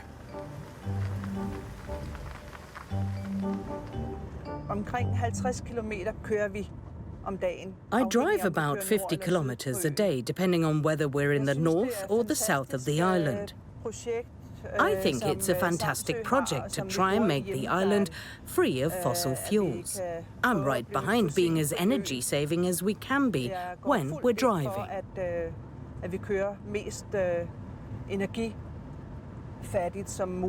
It's a wonderful car that's fun to drive and efficient, and it has very good acceleration.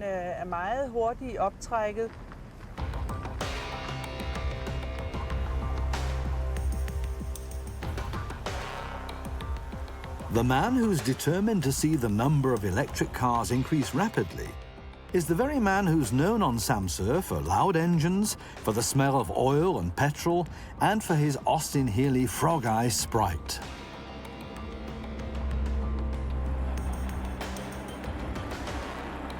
Stefan Wolfbrandt is the founder and chairman of the Electric Car Association. The aim is for the carbon dioxide emissions on the roads to be reduced by half by 2020.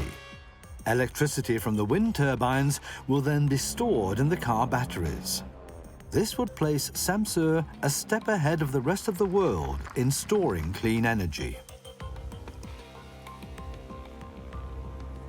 So far, Stefan has been best known for his museum and its collection of old Austins. When it comes to cars, his heart is with the heroes of the past.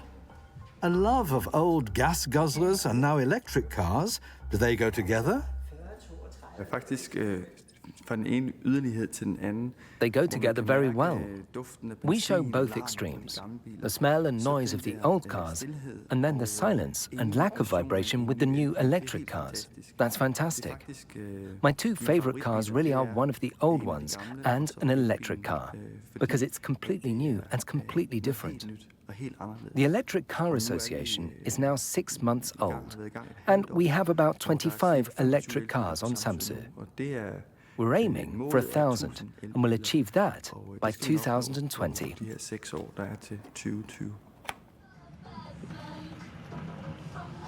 The Danish Postal Service is also joining in. It's testing cars on Samso that one day soon may be delivering letters and parcels throughout Denmark. Ja, vi kommer sgu i tysk tv nu. Ja. Purring, almost silent vans, at least as far as the engine's concerned.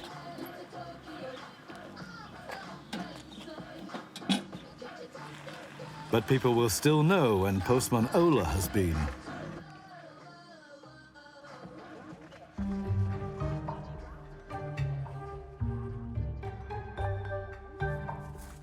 Stefan Wolfbrandt's Red Austin is a fun car for late summer evenings. For driving with the family, on the other hand, he's long gone electric, and very comfortably too.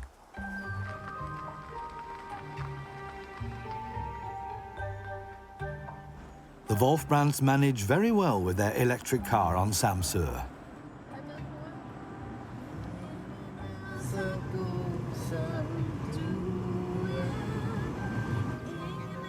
Whether doing the week's shopping or taking a trip to the beach on Sunday afternoon, no problem on Samso.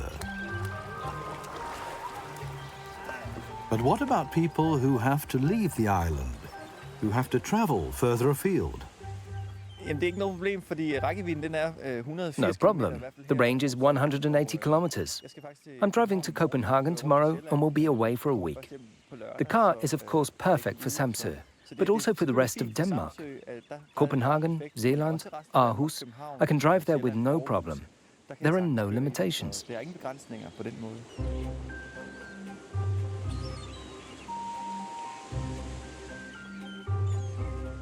At first sight, Samso has nothing special to offer. No elemental forces waiting to be tapped. No high mountains, not even guaranteed sun.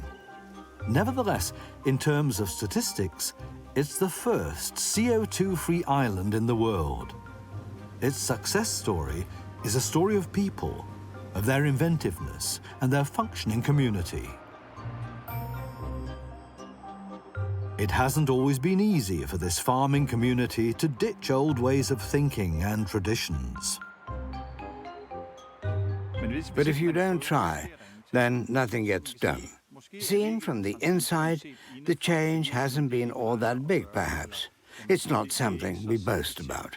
Seen from the outside, though, what we've accomplished here seems fantastic.